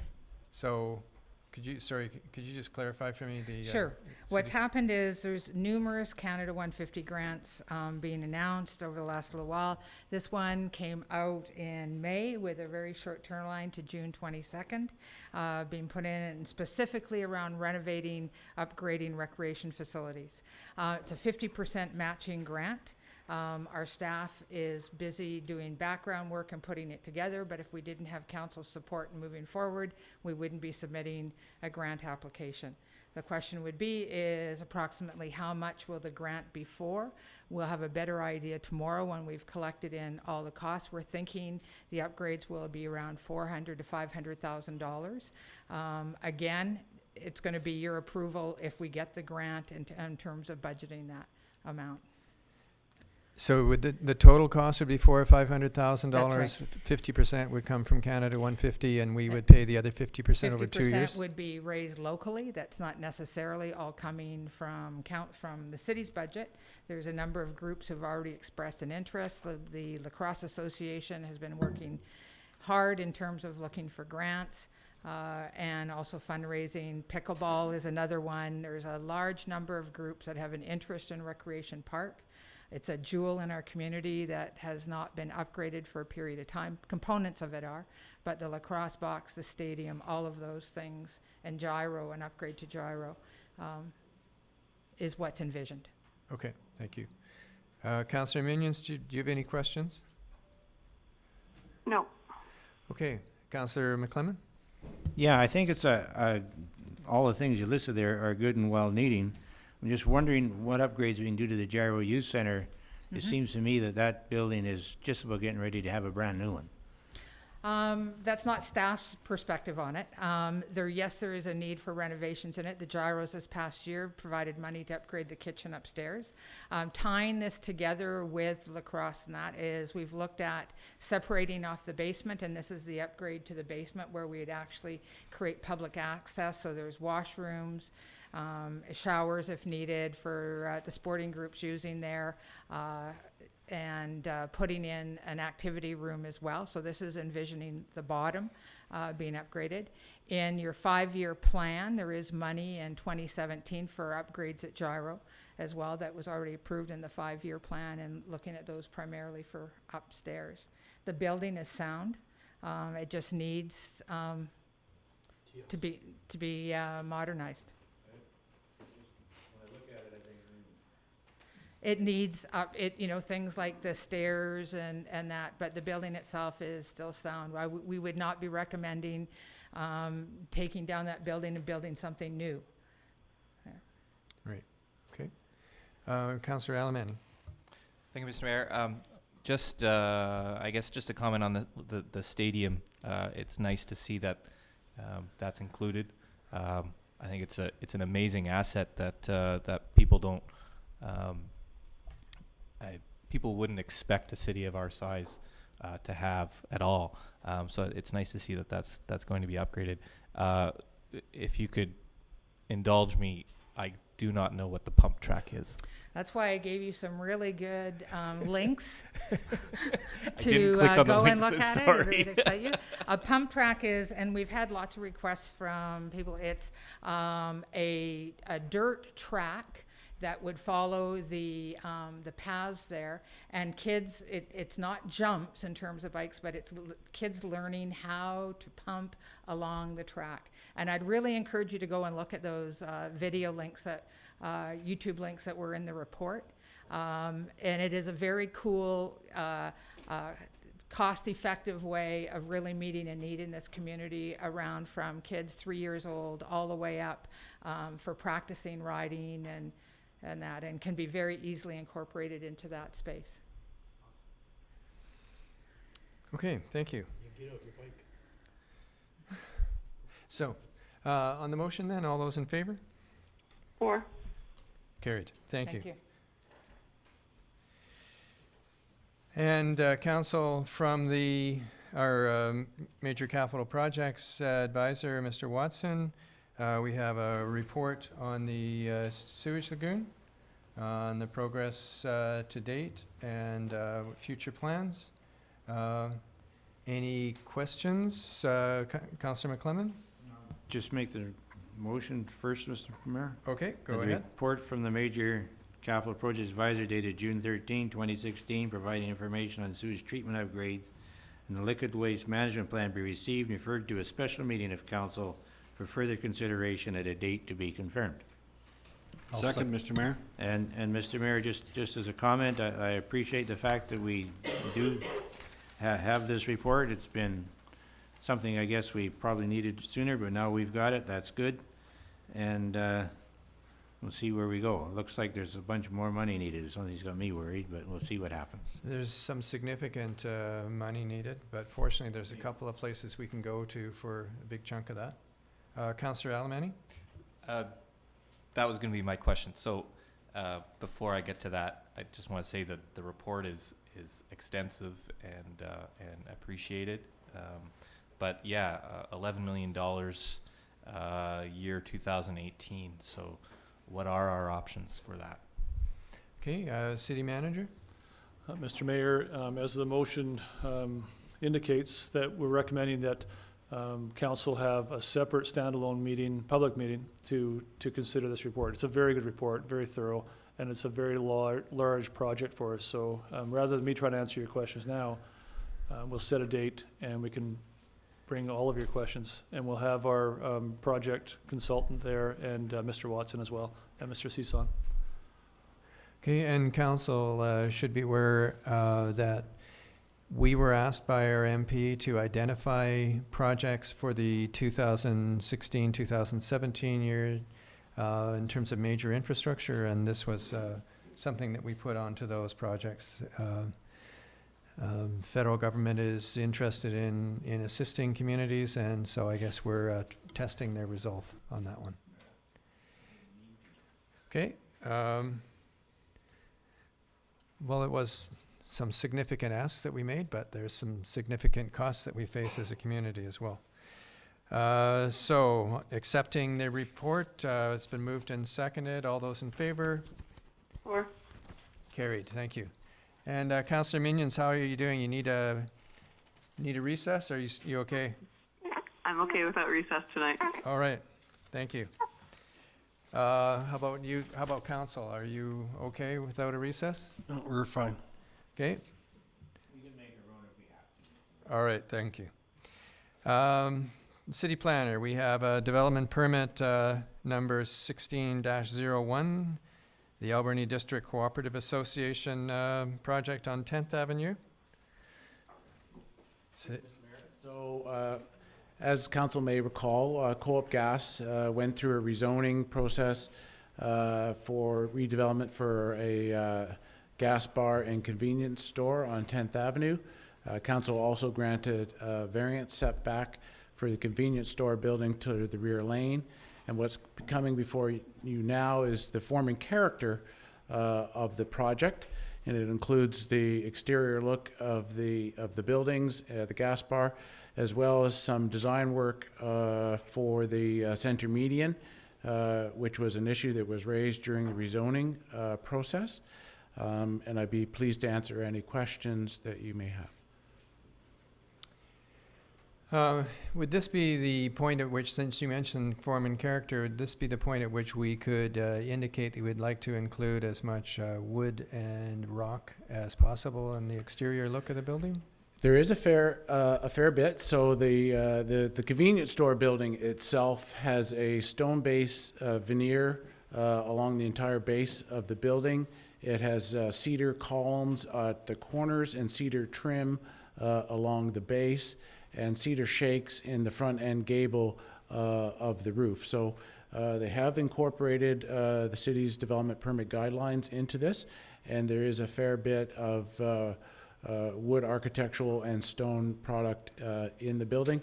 And there's even a stone veneer around the base of the gas bar canopy areas as well. Okay, so it looks to me like the pictures that they've shown us of the real thing is for the Co-op gas station on Johnson. So what those photos are is to give you a look of what the canopy backlight is for. So they're proposing a red canopy backlit. Yep. And there was some concern during the rezoning process about how much light a backlit canopy might make. So these are shown as examples for the canopy, and you can see from the photos that it really lights up underneath the pump area quite effectively, but it doesn't spill out beyond that. So those pictures were not intended to show you what the plans is what they're proposing to build on 10th Avenue. These photos are attached as an example of what the backlit red canopy is going to look like, and to demonstrate it that it won't spill out onto neighboring properties. Okay, thank you. And would this particular building or development look like the one in Chemainus, or would it look like the one in Parksville, or is that a question that you don't have the answer to? Maybe Mr. Doughton from Co-op Gas could answer that one. I'm not familiar with those two stations. Okay, sorry, I'm just visual and it just would help me. Yes, please. It's actually a combination of three stations. There's a new one that Victoria has built at I forget the name of the road, but Chemainus and the Parksville site as well. We've used bits and pieces that we liked from all three of those. Okay, so this will be the new standard, the Port Alberni standard? It will. Okay. This will be the flagship. Councillor Alberni. Thank you, Mr. Mayor. This might be a question more for the engineer around the median.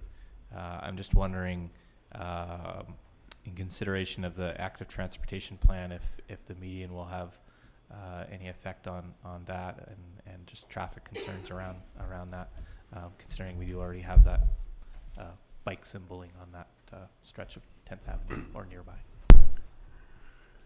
Mr. Mayor, with respect to cycling lanes through intersections like this is one of the trickier parts of our active transportation plan, and we'll take a closer look at what we can do.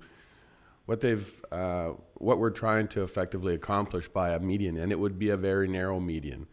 I call it a pencil median, just to prevent cars from making left turns too close to the intersection. So it would make it a lot safer that way. But through 10th Avenue, our plan is to have a separate painted bike lane, and we'll just see how we manage the intersections. Okay, thank you. Thanks. Okay, and sorry, city planner, to keep putting you on the hot seat, but if it anticipated start date, would it be sometime in 2016? This is the last step in front of council, and then they can formally apply for a building permit. I believe they would like to get started in 2016. Okay, thank you. Anything else, council? Then, do we have the motions made, right? Yeah. Okay, so. Make a motion? No, I don't think we did make a motion. it hasn't been made yet. So, Councillor Alberni, Sure. like to make that motion? That the report dated June 8, 2016 be received, and Council for the City of Port Alberni approve development permit number 1601, and that the city clerk be authorized to sign the permit. I'll second it, Mr. Mayor. All those in favor? 4. Carried. Thank you. And do we have more? Current status report. We'll come back to you.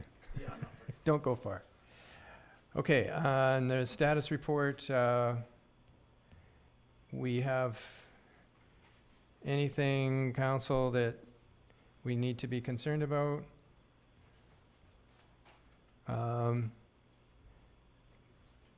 a quick question on number 2, if I could, Mr. Mayor. Okay. Just number 2 and the acquisition of that property is already done. Has there been any more discussion or work on what the walkway might look like? City manager? What way it may move forward? Mr. Mayor, the SO lands that the city now owns between Harbor Quay and Harbor Quay Marina, we've left the fence in place while some carving's been taking place in the lot, and I understand that the last of the logs will be moved shortly. We have a plan within existing budget to remove some of the fence and grade the lot, make it more pleasing to look at. Also to make the walkway a little bit wider, although it is a lot better than it used to be, but also to make it safer or feel safer for pedestrians. We don't have any plans to undertake a major project there. There's no budget allocated. We just thought we'd improve it somewhat for the summer, and then council could put their minds to how they want to see that property managed or improved in 2017 and beyond. So no design plan at this point. Take people a little further away from the road. If we take that fence down, there'll be room to be able to move it over. Might also create room for a little bit more parking, too. And we haven't put our minds to that. At this point, we envision making that just basically a public space, Okay. but not committed to parking at this point. Okay, thank you. Councillor Alberni? Thank you, Mr. Mayor. Just a point on number 24, Engineering Department, Community Solar. I was going to bring it up in my report, but might as well bring it up here.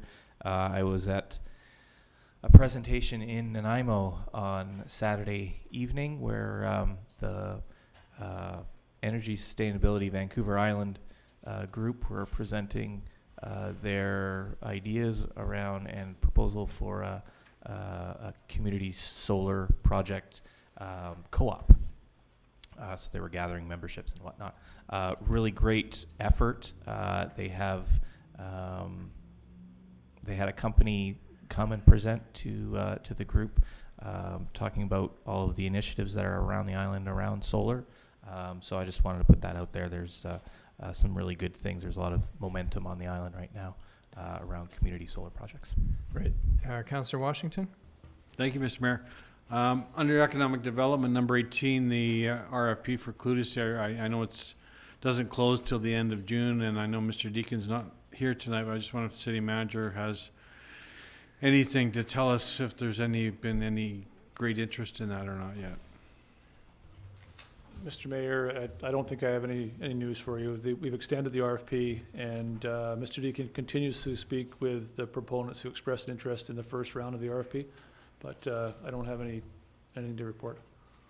It's extended to June 30th, so we'll be coming back as soon as that decision's made and related to that. City planner, I think, but I could be mistaken, that we discussed the need for a review of the difference in taxation for businesses that have that are home-based businesses versus the businesses who are, you know, in a commercial area. Looking to see if there are some alternatives for that, or am I wrong on that? The request from council was in regards to home occupation regulations and a comparison to other municipalities. Yeah. Not necessarily. But it didn't, and so we did get a report on that one, but it didn't go into the status report because we still need to deal with the response to that? It's still on the status report. It's on a low priority setting by council to do the home occupation regulation comparison to other municipalities, so. Okay, so I just didn't see it in the status report, so. It's item 37. Oh, 37? I'm sorry. Just somehow I overlooked it. Okay, yes, thank you. Can we change the priority on that one? It's there may be some options that if we go at those options, you know, we need to make those decisions sooner rather than later as a council, so that businesses and home-based businesses can get themselves kind of thinking about it prior to the next taxation year. Well, one thing that I guess I might want clarification on is my understanding is not to do a report that has anything to do with taxation. It's to do with the home occupation regulations that we have in our zoning bylaw and to compare them to other municipalities. That doesn't directly relate to taxation. No, but it could relate to such things as the cost of the business license for home-based businesses versus the cost. Certainly, yes, those kinds of things, and what those regulations are and how you want to regulate and allow home occupations, yes. Yeah. But not directly taxation, sorry. I guess my point is that if we're going to be thinking about that as a council, then we need to be thinking about it sooner rather than later, so that people can, or businesses can get themselves positioned dependent, you know, with respect to the decision, whatever decision we make. So I don't want it to just fall off the table. I want it, you know, I want us to be thinking about it. I take my direction from council if you wish to switch the priority. All right. So then I would move to switch the priority from low to medium. Second that, Mr. Mayor. Do you need a date on it to get it completed? But is this discussion enough? I know you're one person and there's a lot to do and we've got lots of activity. Well, and if council has a specific date in mind, that would be something I need to know, because it may need to switch to high priority, because I have 3 high priority ones before I even look at the medium priority one. So it's what council wants me to focus on when I have time. Yeah. Well, we may have eliminated one of your 3 high priority ones tonight, so. Okay. I take direction from council. I understand. Thank you. On the motion then, to change it from low to medium, all those in favor? For. Opposed? Carried. There we go. Thank you. Now, on to the receipt of the status report. Is there a motion to receive that? I'll make so move. Okay, is there a seconder? Yeah, if he's moved it, I'll second it. I don't know Okay, which one. thank you. All in favor? Carried. Or- Thank you. And then that brings us to the manager's monthly reports. First report is from the planning department. City planner. The one thing I would like to note is that the approving officer gave final approval to a subdivision at the corner of Gordon and Virginia for a 2-lot subdivision in the month of May. And I'd be pleased to answer any questions. Move to accept the report, Mr. Mayor. Is there a seconder? Second, Mr. Mayor. Any discussion? All those in favor? Carried. Thank you, city planner. And from the engineering department.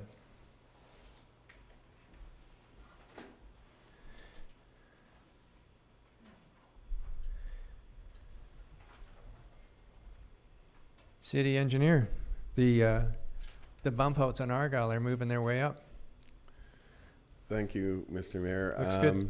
Yes, it is looking much better. That's that little strip on Argyle Street between First Avenue and Kingsway.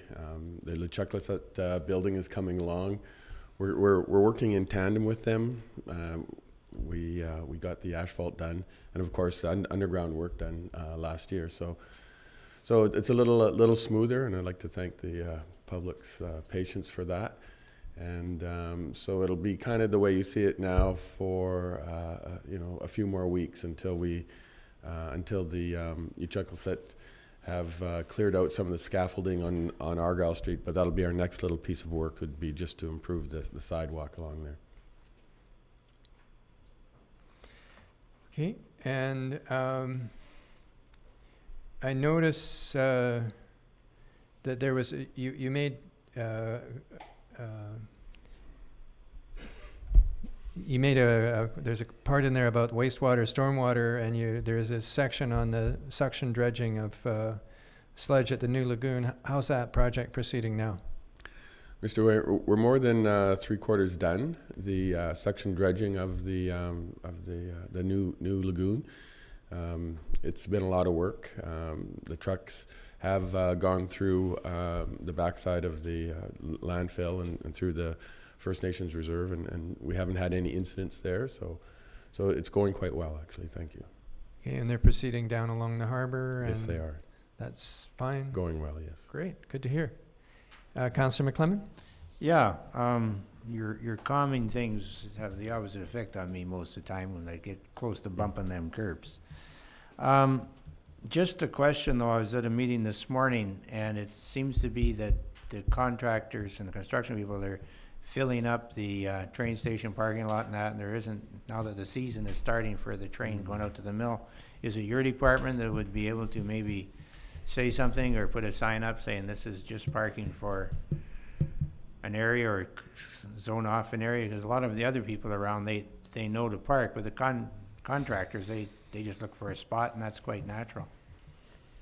Mr. Mayor, I'll look into that. I think the idea there would be to transfer them up in behind the Carmore building.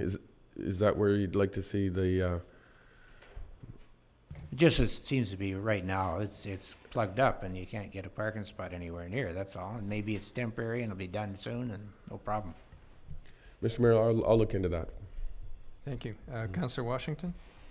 Thank you, Mr. Mayor. Just two questions. I've made a couple of trips out to the Cameron Yard there, the Western Forest Parks Cameron Yard, and on our station adjacent to that, are we got a garden growing on one of our roofs there, or it just seems to be looks like some kind of plants or something growing up there? Just curious. Yes, Mr. Mayor. Unfortunately, it is sloping the backside, but clearly we have some sedums and some native grasses growing on the roof. It's a green roof. It's a vegetated roof that it was part of that project, and it's growing well. Thank you. Just one more question. With the Thunder in the Valley coming up, I'm thinking 6th Avenue will be the first through road to the other side of town.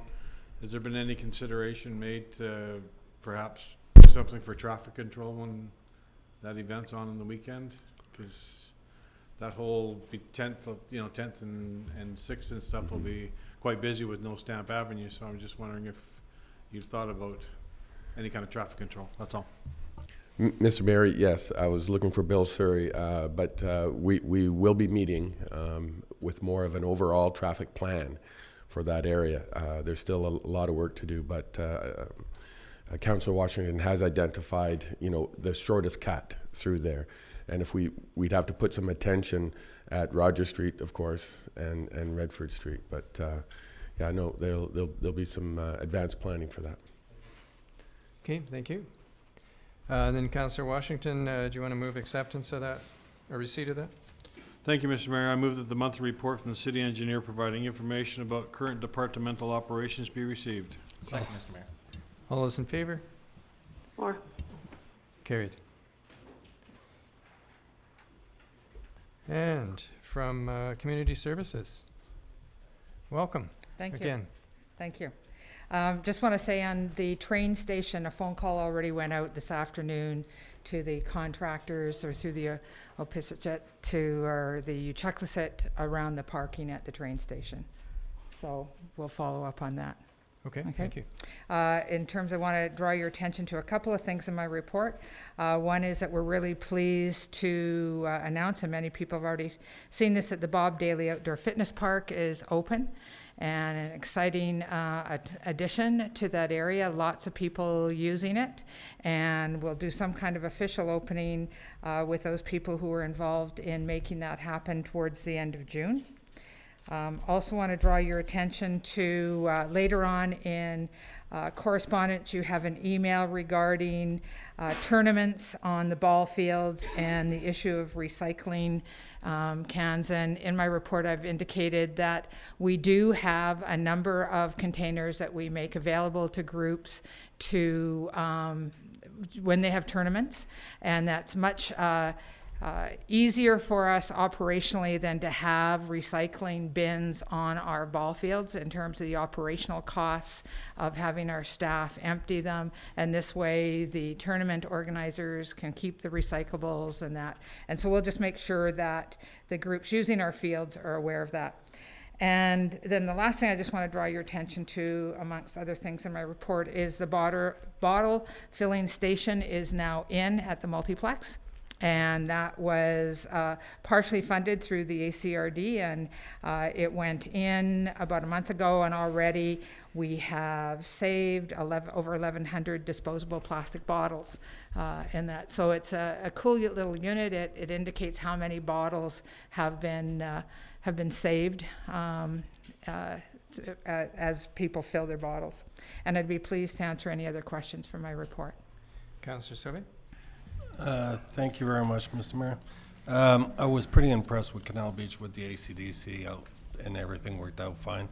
Is there any, it's because we keep on having and I want more events to happen there. It's important for me to having more facilities for the bathrooms, or at least when they do book the area, to let them know to consider to have more bathrooms. Because I know it's several events I already attended there, it's always been an issue with the bathrooms.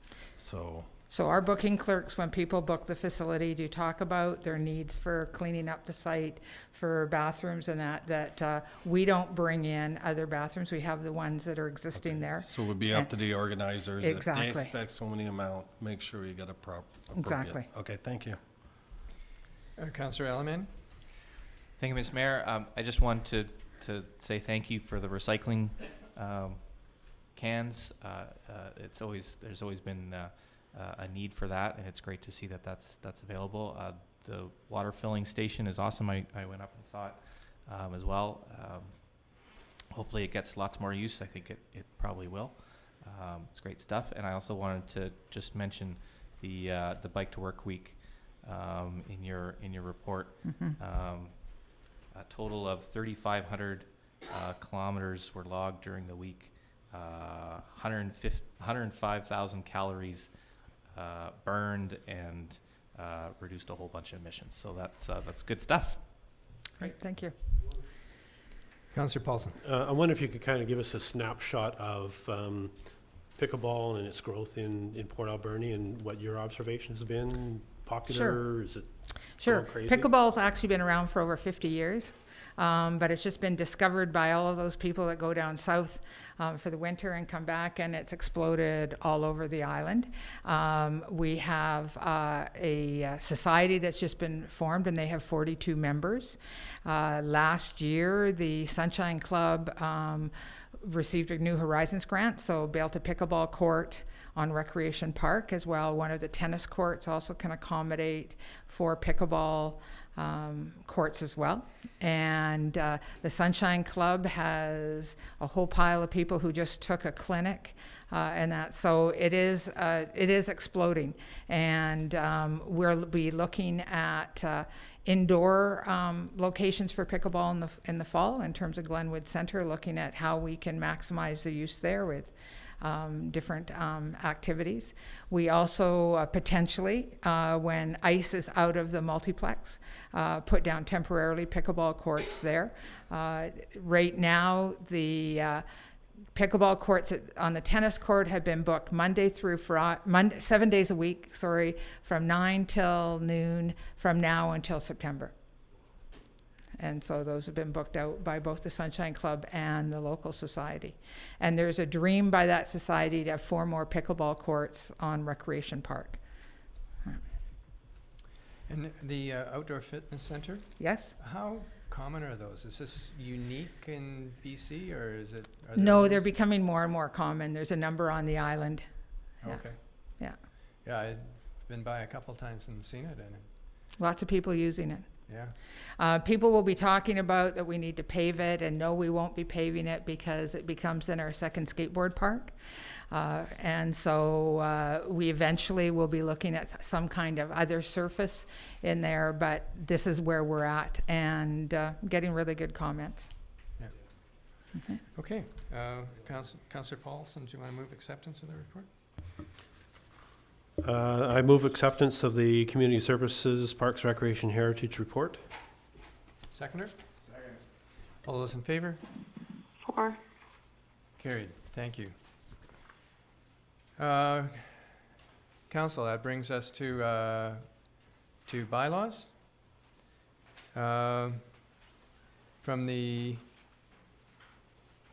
city planner, the Advisory Planning Commission,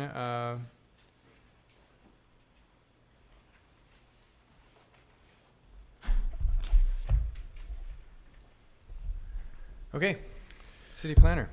So there was 2 applications that went to the May Advisory Planning Commission. The first was on a property at 6031 River Road. It's currently a vacant lot. There was a house on there previously, and the applicant has applied to rezone that property to our 1 and 2 family residential in order to build a duplex. And the second application was from 4815 Argyle Street, which is Char's Landing.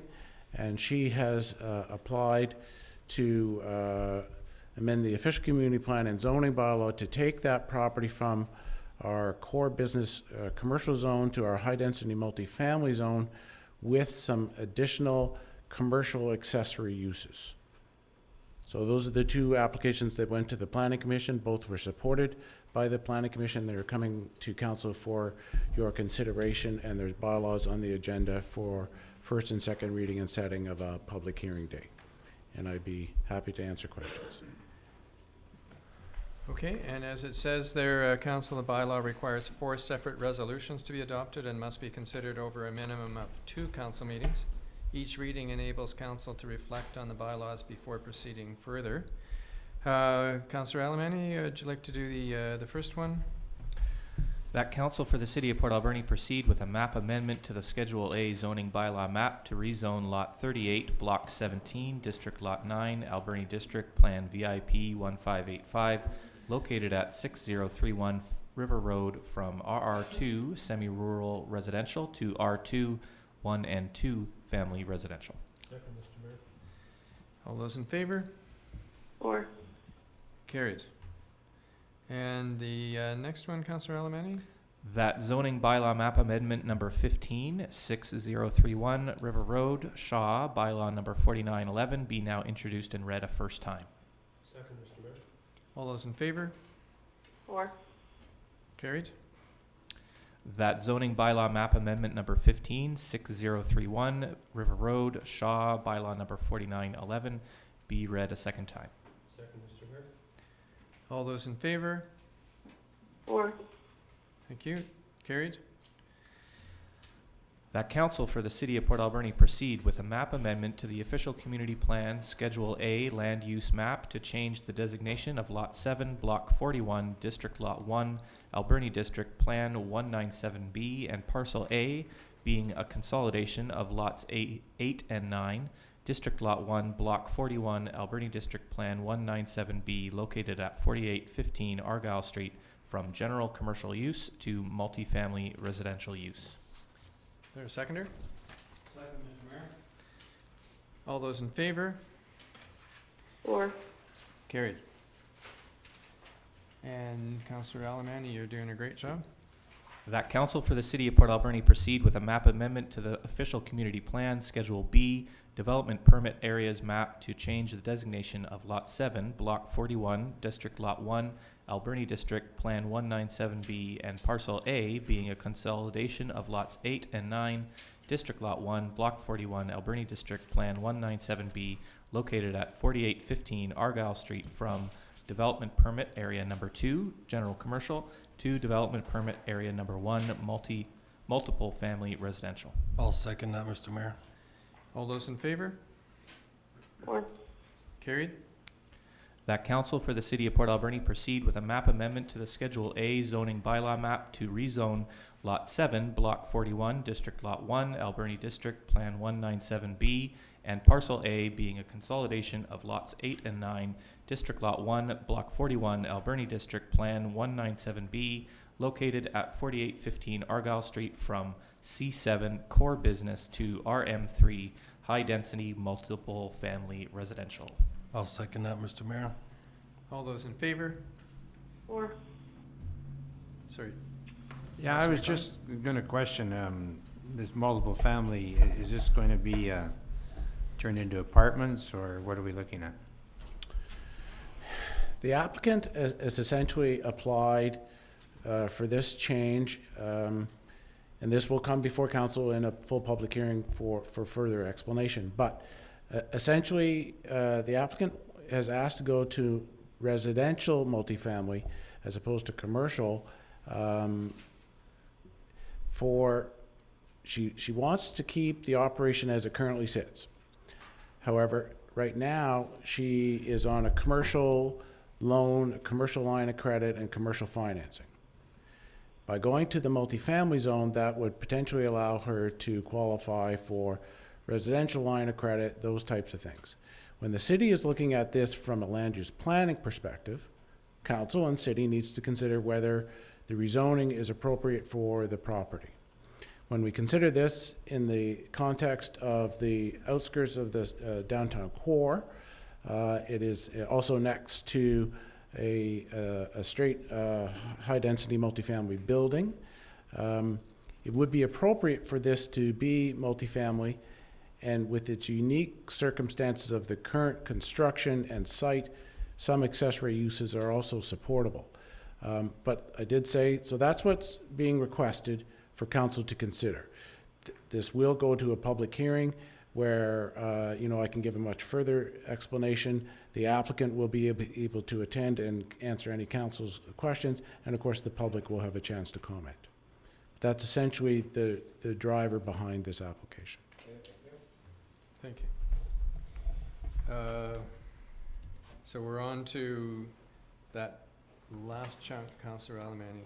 Did we vote on it? Oh, I'm sorry. Did we vote on it? No. Okay, sorry. On that last one, all those in favor? For.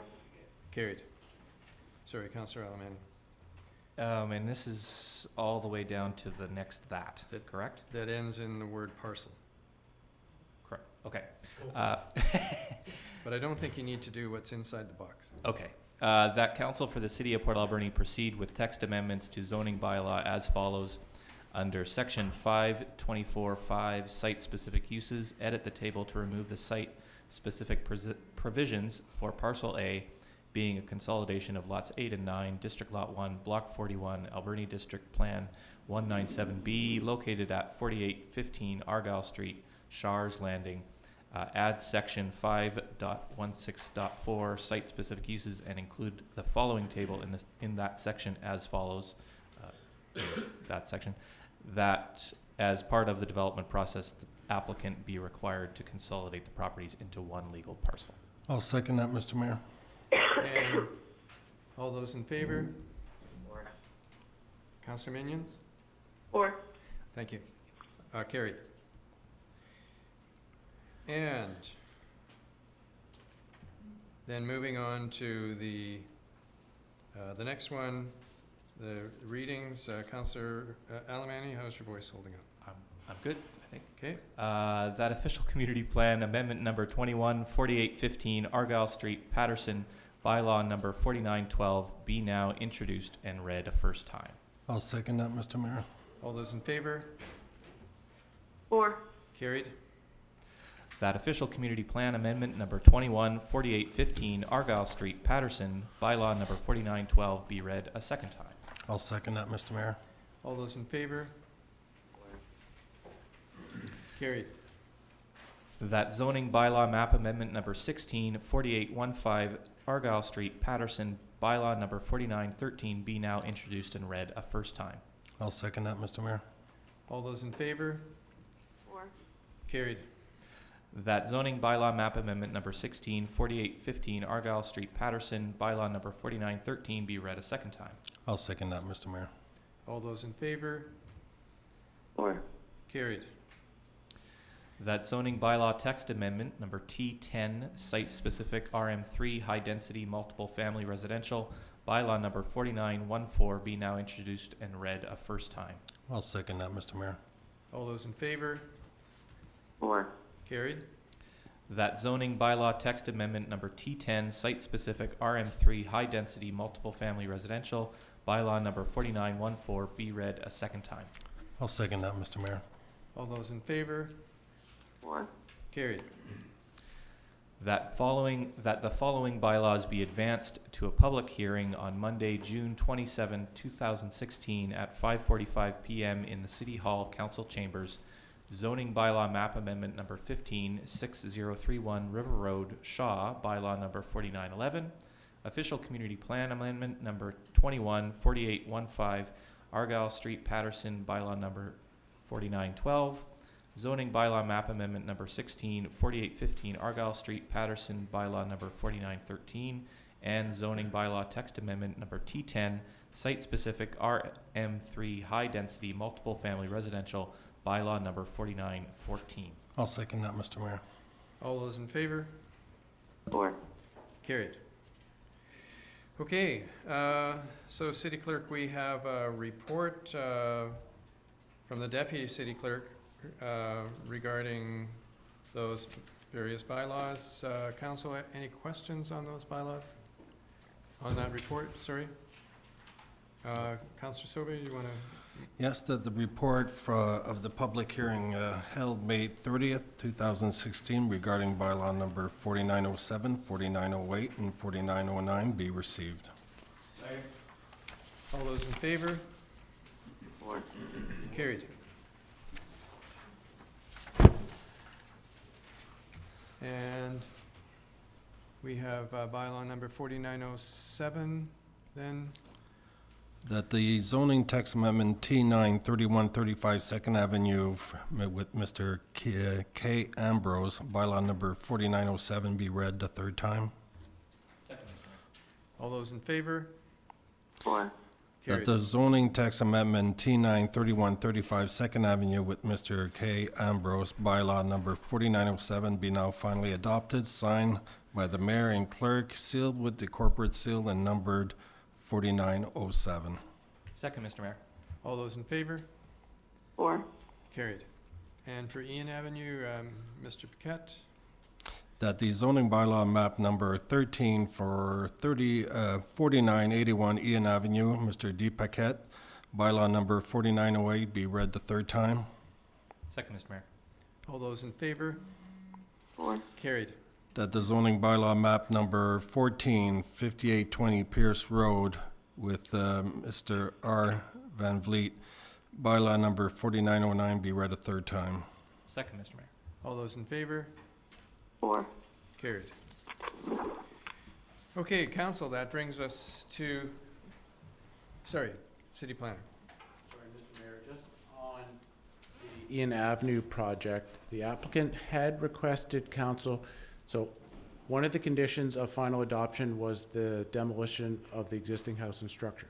The applicant during the public hearing had made a request of council, and I'm wondering whether council wanted to keep with the condition of requiring demolition prior to final adoption of the zoning bylaw or entertain his request. Councillor McClement? If I remember correctly, his request was based on wanting to use a structure for his construction work and then take it down. Is that my memory correct? He had asked council to allow him to, I think he wanted to keep materials in the garage and use the power from the house during construction of the first 2 houses. So he wouldn't need to get a hydro pole, is what? Well, I mean, during most constructions, that's one of the first things a contractor would want to do is get a hydro dip into it so they didn't have to run a generator for their power equipment. That's pretty normal practice. He has asked council to consider allowing him to keep them there for a period of time, and I didn't know what council's direction on that was, because the applicant will ask me. He also asked if he could use the garage as a location to store his equipment and, which certainly to me seemed very reasonable. Mr. Mayor, I'd move that we allow him to do that if there's no concerns from the planning department. Okay, is there a seconder? A second. City planner? My one concern is that I had recommended that if council does wish to do that, that he be required to enter into a restrictive covenant on title to prevent him from selling any properties or buildings until the demolition occurs. Okay. And he seemed verbally to agree to that at the public hearing. Well, Okay. that's fine. Councillor Washington? We get him to mow the lawn too. He's been I asked. drove by today and it's very, and he sort of said that when he had his new tenants, he would take care of it, and the neighbors are kind of disappointed it hasn't happened yet. He has been asked to do that, and as the property owner, he is ultimately responsible. So the motion then, city clerk? To allow him to utilize the current building and place a restrictive covenant. I can craft, if that's council's intent, I can work with the city clerk to make sure that that is done properly, and then council can be sure that they're happy with it when the minutes come out. But I believe I understand council's intent is to not require him to demolish the property as a condition of rezoning, but to be required to enter a restrictive covenant on title to prevent the sale of property until the demolition occurs in the future. I'd like him to live up to the promises that he made to his neighbors, which was not only to do that, but also to cut the grass, because it'd be too tall for horses now. It's pretty high. I agree. Okay, Councillor Paulson? I think there was a timeline stipulation in that too, wasn't there? Wasn't it 9 months? He had asked for a timeline. The challenge for me from a covenant point of view is to put a timeline on it. I can put a restriction on it that would prevent him from selling any of the properties. I can ask our notary whether a timeline can be incorporated, but I'm not certain that that can be done. So I'm very confident in the ability to not allow him to sell the property until it's demolished, but I'm less confident about a specific timeline. There's a pretty strong motivation if you are building houses and not able to sell them. Okay, so you're going to help, you're going to craft the... If that was council intent, and I think we can make sure that that is the motion that is on the minutes. I think that is our intention. Okay, so That's the motion, that's fine. Have you picked up on all of that, Councillor Minions? Yes, I did. Okay, so on the motion then, all those in favor? 4. Carried. Thank you. Thank you.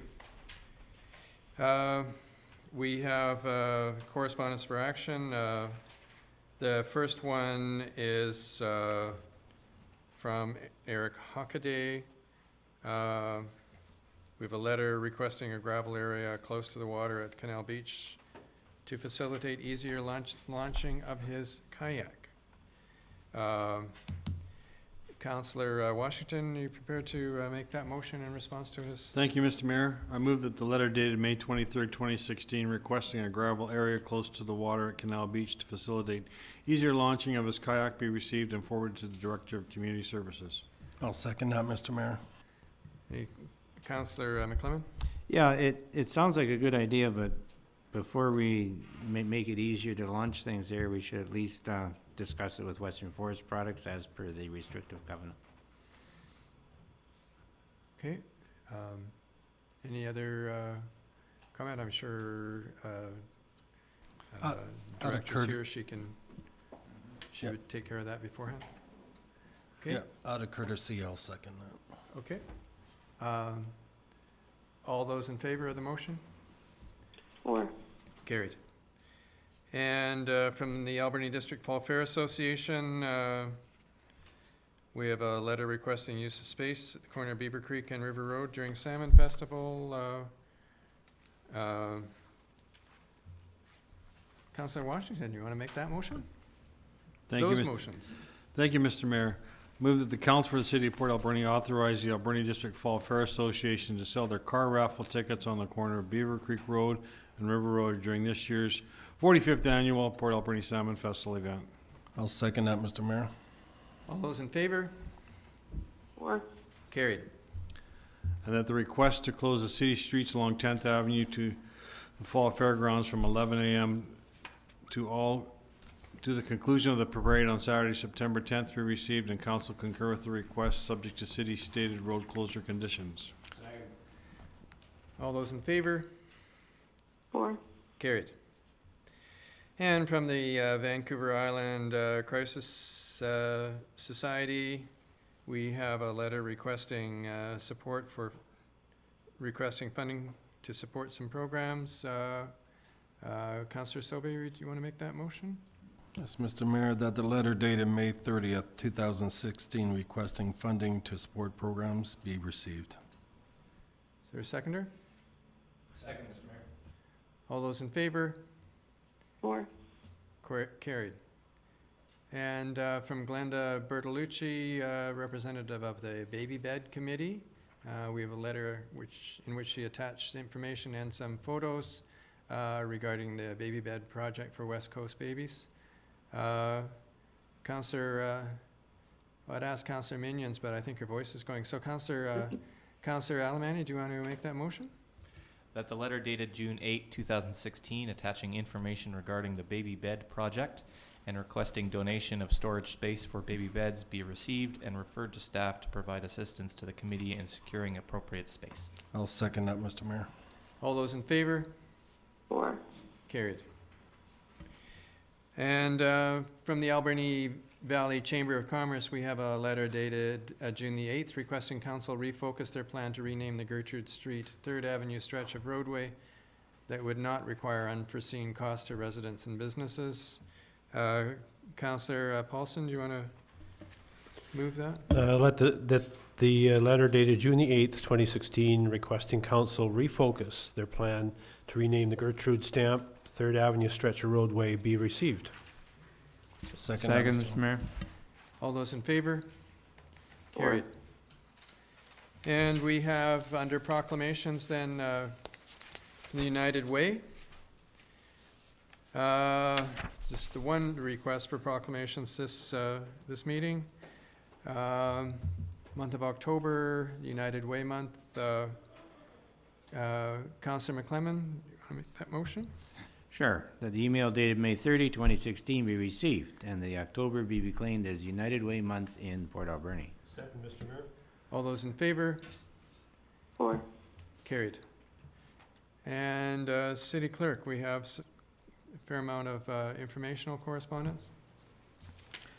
Yes, Mr. Mayor, there is a letter from Island Health replying to the Mayor's letter of March 30th regarding patient concerns brought forward at a council meeting related to overcapacity and patient relocations into overflow areas while in hospital.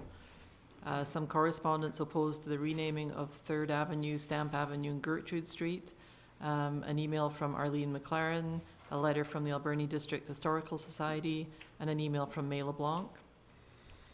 A letter from the Minister of Technology, Innovation and Citizen Services responding to the Mayor's letter of December 22nd regarding concerns about marijuana dispensaries incorporated as non-profit societies under the Provincial Society Act. Ducks Unlimited Canada provides its annual report on Ducks Unlimited Canada's limited hunt of Canada geese in the Somas Estuary.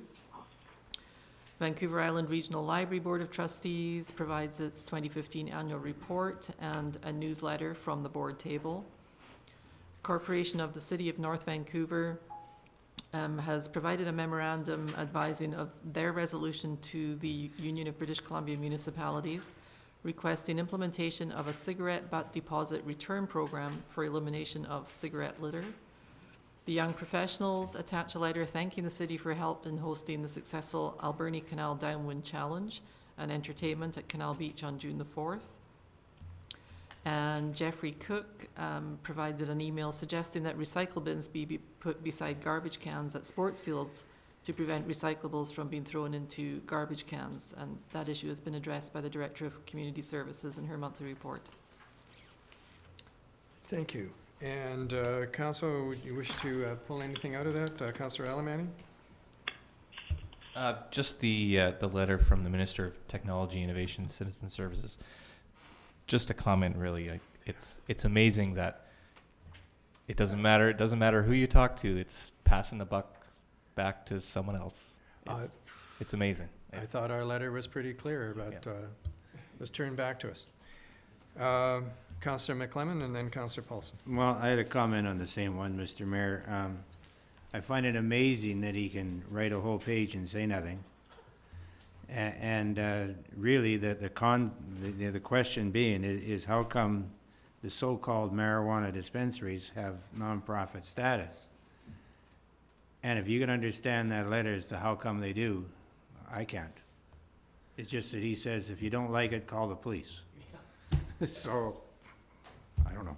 Yep. I think it's wrong. It caught us unawares. The province put them all as nonprofits so they could open up without even a business license, because we always let nonprofits do that until now. But we're now catching up to it, so I hope we get a handle on it. Thank you. And Councillor Paulson? I just want to comment as well on the letter from Island Health. It's another letter that really had no response. And it was just a poor explanation with no thoughts or even a olive branch with regards to the concerns expressed with patients being located in hallways and janitor rooms and stuff at our hospital. And I'm disappointed in both those letters, so just my comment. Thank you. Okay, and I'd like to underscore for Council the Ducks Unlimited letter, even though it's sort of an update, they will be coming back to us for permission to hunt again in the fall. So just be aware of that. So a motion to receive and file. Councillor Washington, are you prepared to make that motion? Thank you, Mr. Mayor. That the informational correspondence items 1 through 8 be received and filed. You a seconder? Second, Mr. Mayor. All those in favor? Carried. There is no report from in camera. So that brings us to council reports. First report is mine. Council, to let you know that I've been working with one of our previous mayors, Ken McRae, and the Steelworkers Union to have a fundraiser. We're calling it the Loggers Stomp, and it's being done in partnership as a community fundraiser for loggers from the Franklin River Division or area, the old Franklin River Division, that have been laid off since about middle of December. It's in the parking lot of the Blue Marlin Inn, and it's June the 30th from 4 p.m. to 8 p.m. outside, and from 9 p.m. on until about 1 a.m. Inside. It's for the whole family. It includes a meal. Looking for donations, or it'll be taking donations at the time. There will be a dunk tank 50-50 draw, as well as the Malumba Boogie Band for an evening cover charge. Any of the money raised will be deposited with the Steelworkers Union to assist these laid off forestry workers. They're experiencing significant financial hardship. The tickets are available for this event either at the Blue Marlin or through the Steelworkers Hall, and they're looking for any silent auction items. So that's on June the 30th, 4 p.m. Thank you to everybody involved in it. Council, really want to thank councillors for for stepping up and representing the city at so many events in the last 3 weeks. Many of them, there were so many that we couldn't all be at all of them all of the time, so it worked out well with council stepping in. I was at the BC Community Forest Conference in Lake Cowichan, got some good ideas that could be applicable here for the city of Port Alberni and our area. I was also a tourism ambassador at the Visitors Center. As with councillors Alamani and McClement, I was at the FCM in Winnipeg. A report will come.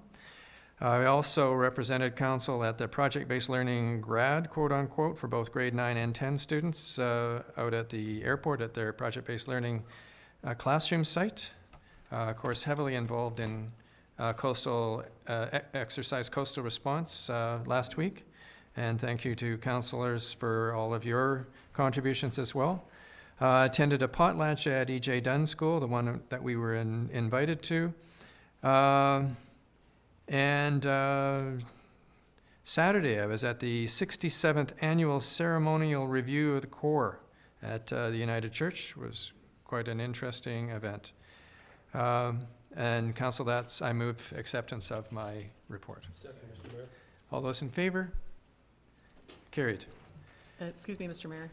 Councillor Minions has been disconnected, so if you don't mind, I'll just dial her back in. Okay. Was that something I did? I don't know.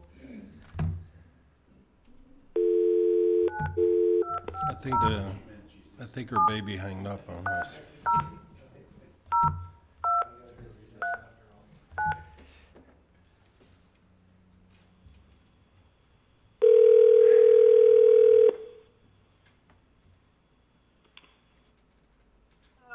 Okay, so you're there? You're still wide awake? I'm wide awake, thank you. Okay, sorry for the disconnection. No problem. Okay, then council, that brings us to the regional district report. Councillor McClement?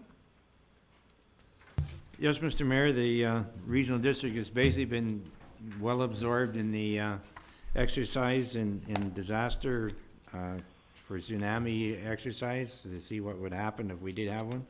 They did a very good job and a lot of computer projections and so on. They've also been working on the airport and trying to accommodate the airport landing and taking off after the runway's built by acquiring the rights to the lands and negotiating with the tree farms and Christmas tree farms around.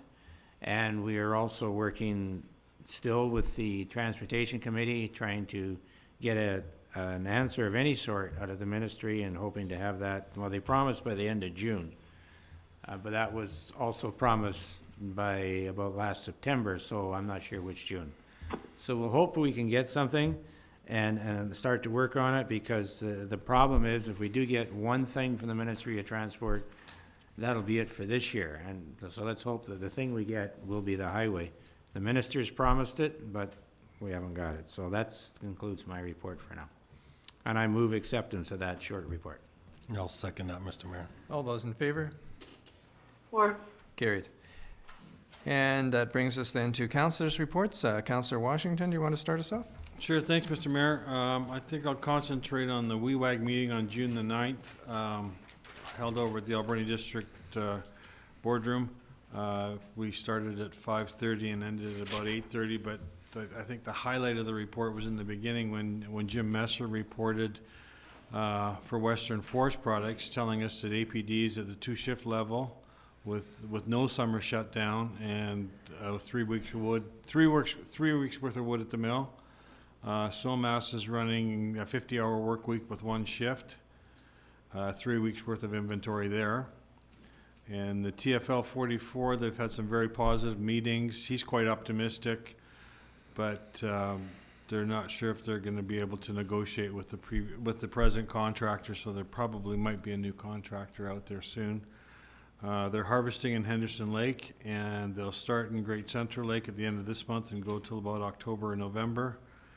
And when questioned about the wood out at the site at Sarita, he said the wood is not rotting on the hill. So I'll go with what Mr. Messer says, and that's my report, sir. Thank you. And Councillor Alberni? Thank you, Mr. Mayor. Like you, we were in Winnipeg for the FCM, so that's the majority of my report, and I've included it on the council agenda and in the reading file for people to read through. It's quite extensive. It was an excellent conference. Went to a number of very good sessions, everything from one called Digital Disruption, Survival of the Neighborhood Retail, which was all about neighborhood businesses getting online, not just with a simple website, but actually really using the digital arena to boost their businesses and the opportunities with that. Went to an active transportation lessons learned study tour in Winnipeg. Winnipeg has a fantastic network of bike lanes, walking paths, and vehicle ways. Their whole philosophy is to have something for everyone, so something that really works for all modes of transportation. They've found that to be the most successful. So that was really great. I won't go into too much other detail about it, but it was a great conference. I know the other councillors and the mayor got lots from it as well. We tried to spread out and get as much information as we could. There's many other things that we could have gone to, but yeah, lots of learning, lots of networking with other people from all across the country. I met people from every province except for Quebec, I think, which is surprising, but yeah. So lots of people there. Very good conference. Very glad that I went, and please go check out the report online. Okay, thank you. And Councillor Minions, do you have anything to report? I do. I attended the Chamber AGM. It was great to see such a full room. I think the Chamber has really grown over the last couple of years, so it's been really positive. I attended a library board meeting where we were presented with a budget assumptions and kind of projection from staff to get our feedback of the trustees of, if what we thought was acceptable for the budget this year. So it was a good sort of intro to what we should expect. And the positive thing, I expressed our concern again from the city about, long-term affordability. And one thing that came out of that was that they are actually going to be extending their 10-year plan for building new libraries and renovations and other furniture improvements and stuff like that to 15 years. So extending it out another 5 years, which keeps the levy increases down a bit. So I think we've had a bit of success there now after sort of a lot of pushing that, the costs are getting too high. I attended the West Coast Aquatic grand opening. It was a fantastic event. A lot of people worked really hard on that. The ACDC, that was a lot of fun. It was unfortunately too hot, so we couldn't stay for very long with the kids. We definitely need more shade down there. But it was apparently quite a tough run for the racers as well because it was very windy. So a lot of people had a great time, but it was a tough event. Exercise Cultural Response mock board meeting I really enjoyed. It was great to see through the regional district sort of, what would happen on the board level if the earthquake or tsunami happened. And, fire extinguisher training. I got to go to the fire department for a group fire extinguisher training, and it was a very valuable session. The fire prevention officer put it on, and he said he'll put them on for other groups as well. But yeah, it was very valuable. I've actually never used a fire extinguisher before and don't think that I would have really known what to do had I needed to. So that was very helpful. And other than that, most of my last week was taken up by my daughter's dance show. I think I had 5 dance shows and practices, and it was quite adorable though. So yeah, that took up the whole week, and that's my report. Thank you. And Councillor Paulson? On May 25th, I attended Coastal Response Planning meeting as an alternate on the regional district, and just a comment is how much preparation went into that event, and it was a great eye-opener. On the 26th, attended the Watershed Stakeholders meeting, and Mr. James, who addressed us earlier, I just want to reassure him that there is a watchdog group out there on the watershed, so they're very active and continue to monitor that. On June the 1st, I volunteered during the Tim Hortons Camp Day fundraiser. That's always kind of fun. From June the 2nd through the 4th, I attended the British Columbia Hockey League annual general meeting as the designate of the Bulldogs. I'm a director there as well. On the 6th, attended the Exercise Coastal Response reception, as well as Councillor Sauvé, and that was really a reception to welcome some of the people that were coming from outside the community. On the 8th, with Councillor Minions, attended the Exercise Coastal Response mock board meeting, and also took part in a bus tour afterwards. And 2 of the things that really caught my eye there, well, there's 3 things that happened. We were actually in the athletic hall, and we truly had to be evacuated out of there because there was a gas leak in the kitchen. It was the real thing. So we had to marshal out the parking lot, and it was interesting. The other thing that we got to tour was the Mobile Medical Center, and that is the only one in Canada. It was actually brought in for the Olympics, for the Vancouver Olympics. I walked in there and it was like something out of Star Wars. It was, I don't know how to explain it. It had its own x-ray room, their training facility in there with the crash test dummies. They can actually program these dummies to have different blood pressures, dilate their eyes. Anyway, I just was dumbfounded with that, and that's it's pretty cool. And the end of the tour, we were down on the Port Authority property where there was what I call a movie set of a tsunami down there with boats and logs and pallets and cars. And actually, I think I saw one of my old cars in there.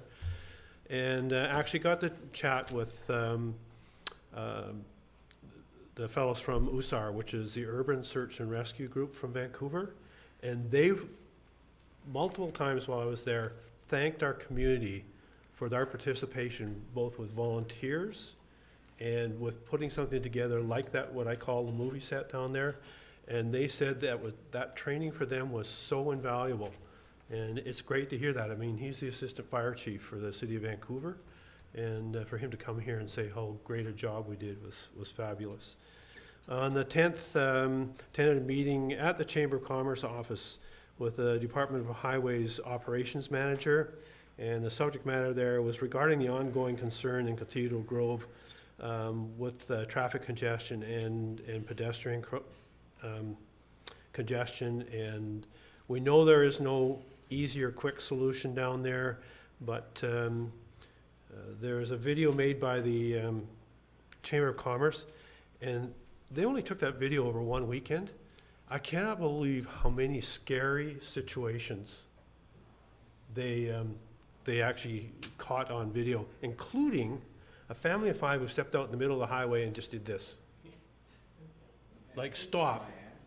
So, and last but not least, that first week of June, I had a young fellow from Vancouver. He's a chainsaw artist, Jesse Tosso, stayed with us at our house, and he's actually become a pretty neat friend, and never thought I would have an artist as a roomie, but he was working on the Alberni Aquarium sculpture and sign. So it's kind of neat having Jesse around. He's coming back later in the month to do something at Gyro. That's my report. Okay. 5 minutes. Thank you. Councillor Sauvé. Thank you, Mr. Mayor. I'll try and make this fast and not to repeat from others that I've attended. 25th, attended Regional District Coastal Exercise Response as being the liaison for the city. I attended numerous meetings in getting all this set up. Also, I attended the Alberni Valley Community Forest Corporation and had a good meeting, and still lots more for me to learn from that. On the 26th watershed meeting with the mayor and Ron, and it was interesting to hear timberland and harvesting updates and so forth. It was very interesting. 30th public hearing. 31st Continuing Care Society. We had our bi-monthly meeting. The 2nd of July, we're getting things all set up with the Twinning Society. It'll be dated the 16th to the 19th of July.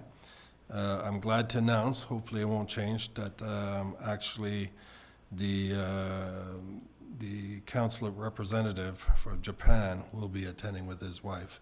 So might have to get a second souvenir, but we'll talk about that in the next meeting that I'm attending with them. On the 4th, I attended the Kisman and Kinnett Club. They're celebrating their 80th anniversary. I've never seen anything like it. I was amazed to see on one of the tables of all the archives that they had that there was a huge commemorative plate donated to the Kinsmen and Kinnetts for their actions during the 1964 tsunami. Pretty much this plaque that was given by the city to the Kinsmen and Kinnetts displayed to the fact that they actually had purchased a property that a landowner had there, but lost everything, and actually donated some money for that, but that's in the old time. And this is why it's going to be coming in a new business that I feel this place should not be in a closet somewhere gathering dust and be in display towards the Clutha Marina. And also attended the ACDC at the Canal Beach. Great entertainment, and wish somebody would have taught me how to dance, but that's okay. We'll leave it to that, but had a great time there. So thank you very much. Eh? Did you paddle? No, I ended up for the party time at night, so. And pretty much the Exercise Coastal Response attended at the reception representing the mayor at the Echo Cedar Room. Point of order, Mr. Mayor, if we're gonna carry on, we have to have a motion. Do you want to make the motion? I'm not sure. I would like to make the Getting motion tired. that we continue on past 10 o'clock, I'll Mr. second Mayor. that. Thank you. Okay, we're almost done. Yep. All those in favor? Carried. Coastal Response, again, we're talking about, I was very surprised about that unit that you were talking about. It's worth $5 million. And when I asked them, where is it issued on Vancouver Island, they said, well, that's the only one for the province. And as a matter of fact, it almost went on loan for Fort McMurray, but they didn't need it. I just don't understand, being somewhat isolated as we are, why we don't have one for the island. Also attended Seniors Week, representing the mayor and several events, including the community policing. On the 9th, the VIP tour Coastal Exercise. Keep it short. One great thing that happened from there is that I met a lot of friends. People don't understand that this event, and I believe was the Toronto fire chief that was in assistance there at the Gill School. Vancouver fire chief that was there, and he actually had mentioned to me that this is the best that he's seen in any type of emergency training response, and he was just amazed of how the community got involved and how many volunteers came forward. So I just want to, kudos to the citizens of Regional District and the City of Port Alberni for, joining in and being a volunteer. It was absolutely appreciated. And Seniors Advisory Committee at City Hall, and in attendance we had the Hospice Society, just to give more of a feeling of what we're part of, and we're going to get more participate from them. And that's all for my report, Mr. Mayor. Thank you. Councillor McLennan? Yeah, Mr. Mayor, everyone else has said they're going to be quick, so I'll try and be one. I went to the Community Forest AGM, and it was very good. I have some notes and some material I brought back that I've put in the reading file if any council wishes to read it. It includes the budget for the association and things like that, which may be mundane, but you may be interested. At the AGM, they took us on some tours to see different types of forests that were planted at different times and different spacings. And it was amazing to see the difference. And someone actually who was a good forestry company at the time, BC Forest Products, planted these areas and showed the difference of how many different stems per acre or hectare or whichever they call them at that time. And it was quite interesting. So I'm going to try and make a better report up and at least put it in somewhere on the reading file for council, or somehow let it be known. I don't type as fast as Councillor Almany, so my notes are much more cryptic than his are. So I went to the FCM, and I'd just like to make one comment about the FCM. It was good. Trudeau was there, which is the first time a Prime Minister showed in a long time, like decades. So give them credit for that. And they also said that they were going to give us lots of money, that we wouldn't have to pay so much back. And it didn't matter if we had a Liberal MP or an NDP MP or whatever the other party is, they would look after them. I heard that might not be quite so true from some of the MPs I talked to, but let's hope that they'll keep their word. We'll try. But the one thing that I learned there that I found interesting is that we went on these little tours, and when I went on, I thought I was going to learn how to build a trail and how to extend the trail, and it became, the trail was called a trail, all right, it was a bloomin' freeway. And they'd done a 3 pp extension of this freeway, and the guy from the engineering department of Winnipeg and the contractor were giving us this big spiel and kept saying, well, the contractor drained that swamp, he did this, put this bike lane in, did all that, and didn't charge us anything. So I said, well, how much does all that free stuff cost? Well, it turns out because they're in a 3P thing and they didn't have the money, weren't able to go borrow the money, so the contractor forwarded the money, they only have to pay $600,000 a month to keep the thing going. So it kind of gave me another reason to not like Triple P. And that concludes my report, and I move all these councillors' reports. I'll second that, Mr. Mayor. All those in favor? 4. Carried. And council, next item is the new business. Councillor Sauvé, you have a motion? Yes, hopefully I don't have to explain a bit more. I already did in my report, and I hope to get council support on this, that council for the City of Port Alberni directs staff to work with the local kinsmen and Kinnets to install the special commemorative plaque given by the city in recognition for their contribution in the aftermath of the 1964 tsunami. I'll second that, Mr. Mayor. Any comment? All those in favor? 4. Carried. Thank you. Which then, last item. Where I have a notice of motion. Thank you. Go ahead. Okay, that the funds from the sale of the plywood lands be designated towards Canal Beach improvements and public consultation be held to determine the best use of funds, with work not to proceed until CAE's investment milestones are met. And I will email that to Davina. Okay, is there a seconder for that motion? It's just a notice of motion. Oh, it's just a notice of motion. Okay, thank you. I'm sorry. Thank you, Councillor Minions. This brings us, council, to question period. It's an opportunity for public and press to ask questions of mayor and council. If there is any questions, please.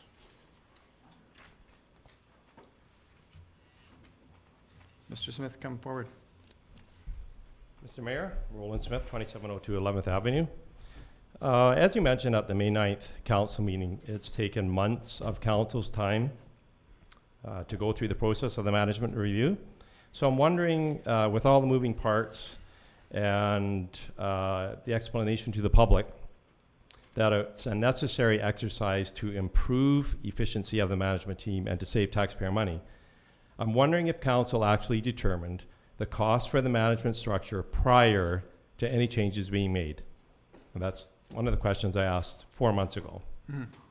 So before going on, embarking on the exercise, I'm assuming you knew what all the costs were before you started. Well, we couldn't know what all the costs were, just to answer your question, but we certainly had an idea generally what the costs, the savings would be and the costs would be, which is part of the reason why we did it. It wasn't the only reason, but it's part of the reason we did it. And city staff is working through the process of costing those out for us.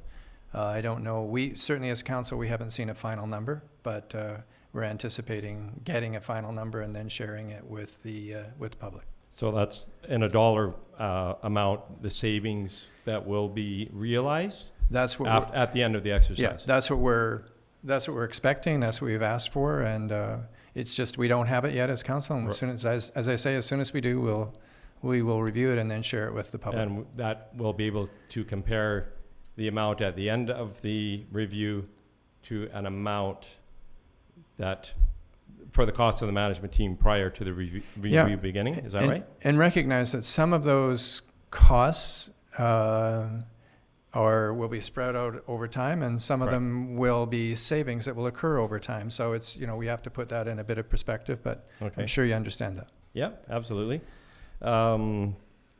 So that date will be forthcoming. So at the May 9th meeting also, Mr. Ply reported that the 6% management executive group plan, or MEG, was being eliminated, but that amount was being converted to a 4% salary increase across the board for exempt employees. Was the 6% MEG subject to the superannuation premium? No, it wasn't. It was an additional amount that was given to every exempt staff, but the superannuation was based on their posted salary, didn't include the MEG. But the 4% salary increase presumably does attract the superannuation premium? That's correct. So reducing the actual 2% savings? Yes, that's correct as well. Okay. But there's some other things that have come about, and I think you are probably getting to that next. Maybe. I'm just also wondering, I know there's been obviously lots of conversation in the community, but a quorum for this council is 4 members present in order to conduct official business, according to the council procedures bylaw. So I'm wondering if all councillors attended the in-camera meeting when the resolution was voted on to ask Mr. Watson to leave his position as city manager, and if not, how many were present? I don't need to know the names, just the count. Council was there. All 7? All councillors were there. Okay. And what is the count of the votes for and against? That's in camera, so it's not something I'm prepared to share. So we don't know whether it was unanimous or not. You won't share that? We don't share that. Okay. So I've done some rough calculations, Mr. Mayor, for the cost for restructuring so far, such as for the Rogers report, council travel, law firm expenses that I've obtained from the vendor check report, Davies Park recruitment fees, temporary increase for Mr. Ply's salary, incurring a salary expense for council's newly created but the temporary position as it was advertised as major projects advisor, an estimated pro rata salary expense for a new CAO once that person, he or she, is hired this year, and the cost of that for the remainder of this year. I'm assuming probably some salary increases for existing employees given additional responsibilities through this review. And it's, by my rough calculations, this comes to about $250,000 so far for this year. And this amount actually represents basically all or more of the money that the city will collect from residents, the residential property class this year. So those extra taxes paid by residents would be used for paying bills related to council's management review instead of being spent on critical and aging infrastructure. So will council provide the public a full accounting for all costs related to the management restructuring to date, such as costs for consultants, lawyers, council travel, salary increases for employees with new duties added to their existing job descriptions, any severance liabilities to the city for Mr. Watson's change of job description, and so on? Are we going to get that? I think I've already answered your question, so I said we would, so it's going to happen. So have any freedom of information requests been submitted to the city to date for obtaining documents specific to the management review? Because I have noticed in some council agendas for in-camera meetings reference to sections of the community charter that deal with FOI requests. So has an entity or a person made an FOI request? Not sure whether or not I can answer that question, but I don't believe so, Mr. Mayor, but we can certainly review our records. I don't believe so. okay. Okay.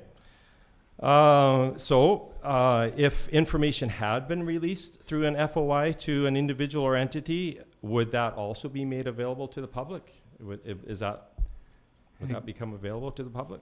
And again, I don't know the answer to that question. So- So we'd have to, sorry, I have So to give someone you, can get back to me after Yeah. that one? Okay. Would the mayor and council then consider directing staff to make available to the public for download from the city's website a freedom of information request form, such as the city of Nanaimo and the city of Vancouver already does, so that the public may more easily submit FOI requests? I certainly would consider it. If it's done elsewhere, it doesn't seem all rocket science to make it happen here. I mean, I'm not trying to make more work for the city clerk. I'm assuming it's the city clerk that probably has to attend to these. You're right. But I think really with respect, again, to the election and transparency and better public engagement, and to Mr. Anderson, who's been at this podium before, why make us work so hard to get it? If it's actually available for public release, just release it to the public. But that's something hopefully you can discuss as a council at a later date. So what is the salary amount the council approved for Mr. Watson's employment? Is that? There's been no change to Mr. Watson's. Okay, so it's the same. And what is the salary amount or annual salary amount approved for the new human resources manager? Again, I don't know whether we're able to release that, but certainly I'll get back to you with that information. Well, except that with respect to the financial information regulations, Schedule 1, Section 6, and associated paragraphs, if the salary is $75,000 or more for an individual, it needs to be reported on the SOFI schedule anyway. I understand that, but you're So- asking me to give you something off the top of my head, and I can't give that to you. So I guess the salary was approved though for the it'll certainly position, come. correct? It'll certainly come in the SOFI report. So we'll have to wait for the SOFI report. Well, I can't give you that answer off the top of my head. So Okay. All right. We'll do our best to respond. So the last, except that in this case, we won't know her salary, I'm presuming even on pro rata basis, it won't show up in next year's SOFI schedule. So we'll have to wait until 2018 for her to have a full year's salary, because I'm sure she's going to be paid more than $75,000. So is that, I'm just being sort of told I'm going to have to wait till 2018 to find out? We'll get you that information as soon as we're able to. Okay. And the last is, in last Thursday paper, was a letter to the editor regarding the sale of the land that is Westport Park to the West Coast Native Healthcare Society. Mr. and Mrs. Begg, the writers of the letter, indicated that they had been told by yourself, Mr. Mayor, and I'm just quoting the letter here, that in the future, all parties affected would be notified to take part in negotiations and processes to arrive at a compromise solution, end quote. Apparently, this notification did not happen.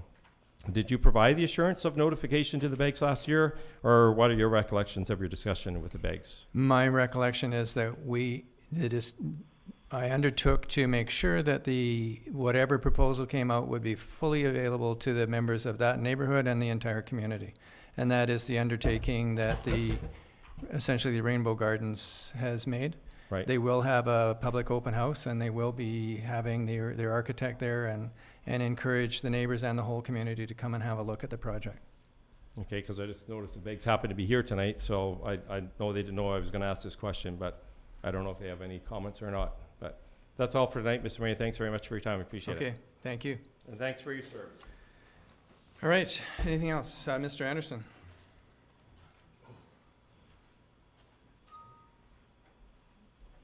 First, thanks to Mr. Smith. He asked all the questions that I've been looking for answers for. Thank you very much. Excellent questions. I just want to expand on one thing that's been on my mind that doesn't make a lot of sense, and that is about the city manager. I understand he was reassigned. Is this correct? Council decided to reassign him. And you transferred him into a different position. That's correct. Reassign him, yeah. Was that at the request of Mr. Watson? Well, you're getting into personnel issues. So No, this is a legitimate question that we have a right to know. I'm not asking. Was it at his request, or was he just told he was being reassigned? Well, what I'll share with you is that what he's doing is something that was mutually agreed to. And beyond that, you're entering into personnel issues, and I'm not prepared to give more information. Did he apply for the job for city manager? I'll repeat it again. It was something that was mutually agreed to. My question is nothing that should be secret. Did he initially apply for the job as city manager? Did I not just say to you that he was reassigned? So I'm talking about when he first moved into the position of city manager. Did he apply for I don't know how long ago that was. Oh, you mean when he first became city manager, right. 9 or 10 or 11 years ago? Did he apply for that job? I don't know the answer to that question. That certainly precedes my time. Does anyone know the answer to that question that I can through the? We can look into it and see if we can get an answer for you. I don't know the answer to that. Because I imagine you're all aware of labor laws and reassigning someone who's applied for a position, reassigning them is can be a complicated issue and raises a lot of labor problems. That's been arbitrated over and over again. I'm not getting information, but I think you know where I'm going here. And I had a lot of respect for Mr. Watson. He always seemed to give proper answers. He was very knowledgeable. On a couple of occasions I met with him. He was always open, straightforward with me. And so my concerns are, why is he reassigned to a job at the same wage? And did he agree to it? Did he agree to it before or after he found out he was going to be receiving the same wage rate? There's a whole lot of things that doesn't make sense here. And it's not a reflection on Mr. Ply, but there's a lot of things here that I think the public has a right to know. And this certainly concerns me. And why are we? Why wasn't he? Did he not remain in that position if you were going to? You were looking for other replacements until a replacement was found? Because he was so knowledgeable, why would you reassign him to another position? What was the reasoning for this? And I think this was the questions that were being asked by the previous speaker. They're legitimate questions, and it doesn't appear that the council is going to hide behind the privacy law that you're getting into areas of personnel, and it's not something that at this point we're prepared to discuss. So, but thank you. Can I ask another? Well, I can ask a question. Who do we use as legal counsel? I imagine there's more than one, but who do we use as legal counsel for issues faced by the municipality? Depends on the issue, and who we use as legal counsel is also privileged information. Can you give me a list of things that aren't privileged? Well, I'm answering your question. A lot of what I'm talking, some of what I'm talking about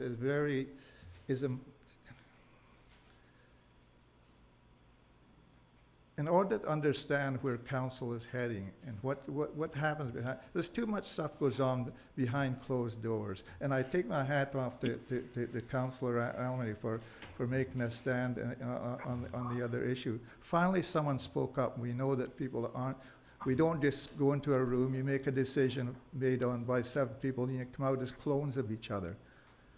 I want to know, for example, who I want to vote for next election. And it's only when people stand up and speak out on issues like Mr. Alberni did tonight that I know who I want to support and not support. And this secrecy, no, please don't cut me off. This secrecy that we consider, you can't give us this information, you can't give us that. The questions I ask about Mr. Watson are important to me. And how you deal with our staff and whether you're fair to our staff, or whether you're making right decisions when you put them into another position at the same wage rate. I have a right to under why you made this decision, how you came to that decisions. Well, you may think you have a right, and you know. I know I have a right. You just don't. Now you're cutting me off, Mr. Anderson. Sorry, I'm trying to respond to your question, and I'm trying to be polite with you.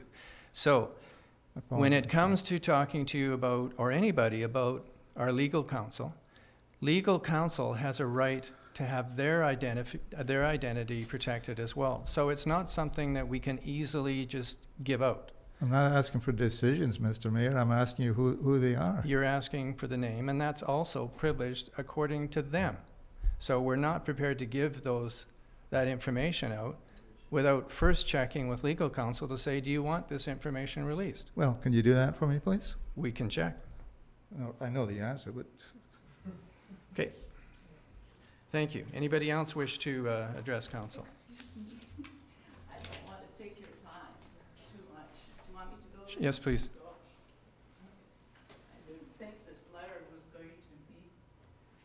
Sorry about that. No, oh, that's okay. That's okay. I don't walk real fast, but I just want to take a few moments, just a few words about this. What the letter meant, that what I said in the letter. I'm sorry. And Monique Begg, BEGG, 5401 Westport Place, Port Alberni. Thank you. Mrs. Begg, go ahead. Thank you.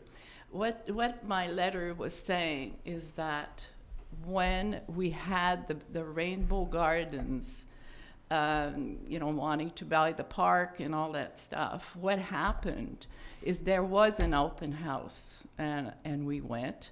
However, there was no city representative at the time. And what happened is we were told at that time that there was something going on. It was an open house there, we went. However, no people from the city came. There was supposed to be a representative from your city, and they didn't come. So what happened is there was 2 parties talking, and one is losing their park and one wants to buy it. So it caused a lot of underground problems. Mm-hmm. It was not supposed to be, because if the city representative had been there, the city representative could have told us and could have told all of us what was going on and what our choices were and what the plans were and all that stuff. After all this happened, it was voted down 6-1 at the general at one of the meetings, and all of this, it felt like, for Pete's sake, if we had known what happened, we were getting information from all kinds of ways. So now this year, I'm gone. I get home, and here's big headlines, 3 of them, 3 stories in the paper. The city never said anything to the Westport residents. Now the city is involved, from what I understand, and Rainbow Gardens. I'm just saying that when you have something like that, for Pete's sake, tell the neighbors, tell the people who are. It doesn't matter if it's Rainbow Gardens. It doesn't matter what it is. But it seems to me that for a few months now, that's what's happening. People say, oh, did you hear about that? What happened? It's not right. I don't feel that it is. I feel, and now you're saying after I'm getting information, I have been to the ombudsman and I'm trying to get information of what happened and how it did happen. It's not to blame anyone. It's to make our town better informed of what goes on in our, this is not a thing that I'm talking about at 70 miles from here. It's my backyard too. And we know that we need a lot of people for seniors. We know that. But, you know, we don't even know really what it's going to look like or anything. There's 2 little pieces of paper, and there's a design in yellow that looks like a townhouse. That's all it is. That's not information. You said in there that it was, I don't know where the minutes are, but anyway, I'll get my information because I'm looking into it now. But, you know, it's not science. I mean, if you talk to me and talk to him and then he comes over and says, what's happening? Well, then just take the 3 of us and talk about it. I mean, that's all I want to say, because I didn't know that letter was going to be questioned or anything tonight. So I just want to tell you that it's not just me or us or anything. It's all of us together. We'll never get anywhere if you don't do that. And this time, at this council now, it seems like everything is, I don't know. I know you guys have just been in, you know, you've been in the business for a long time too, but don't hide. Just tell us what's going on and we'll help out. We've got ideas too, but thank you for your time. Okay, thank you very much. All right, seeing Mr. Bay. Arnold Bay, 9401 Westport Place. My wife is very articulate, but she didn't say one thing. Where is the transparency? You ran on transparency. We're not seeing transparency. We want transparency. And by God, we're going to get it. Thank you. Thank you. Okay. Motion to adjourn, council, is in order. All those in favor? Carried. Thank you.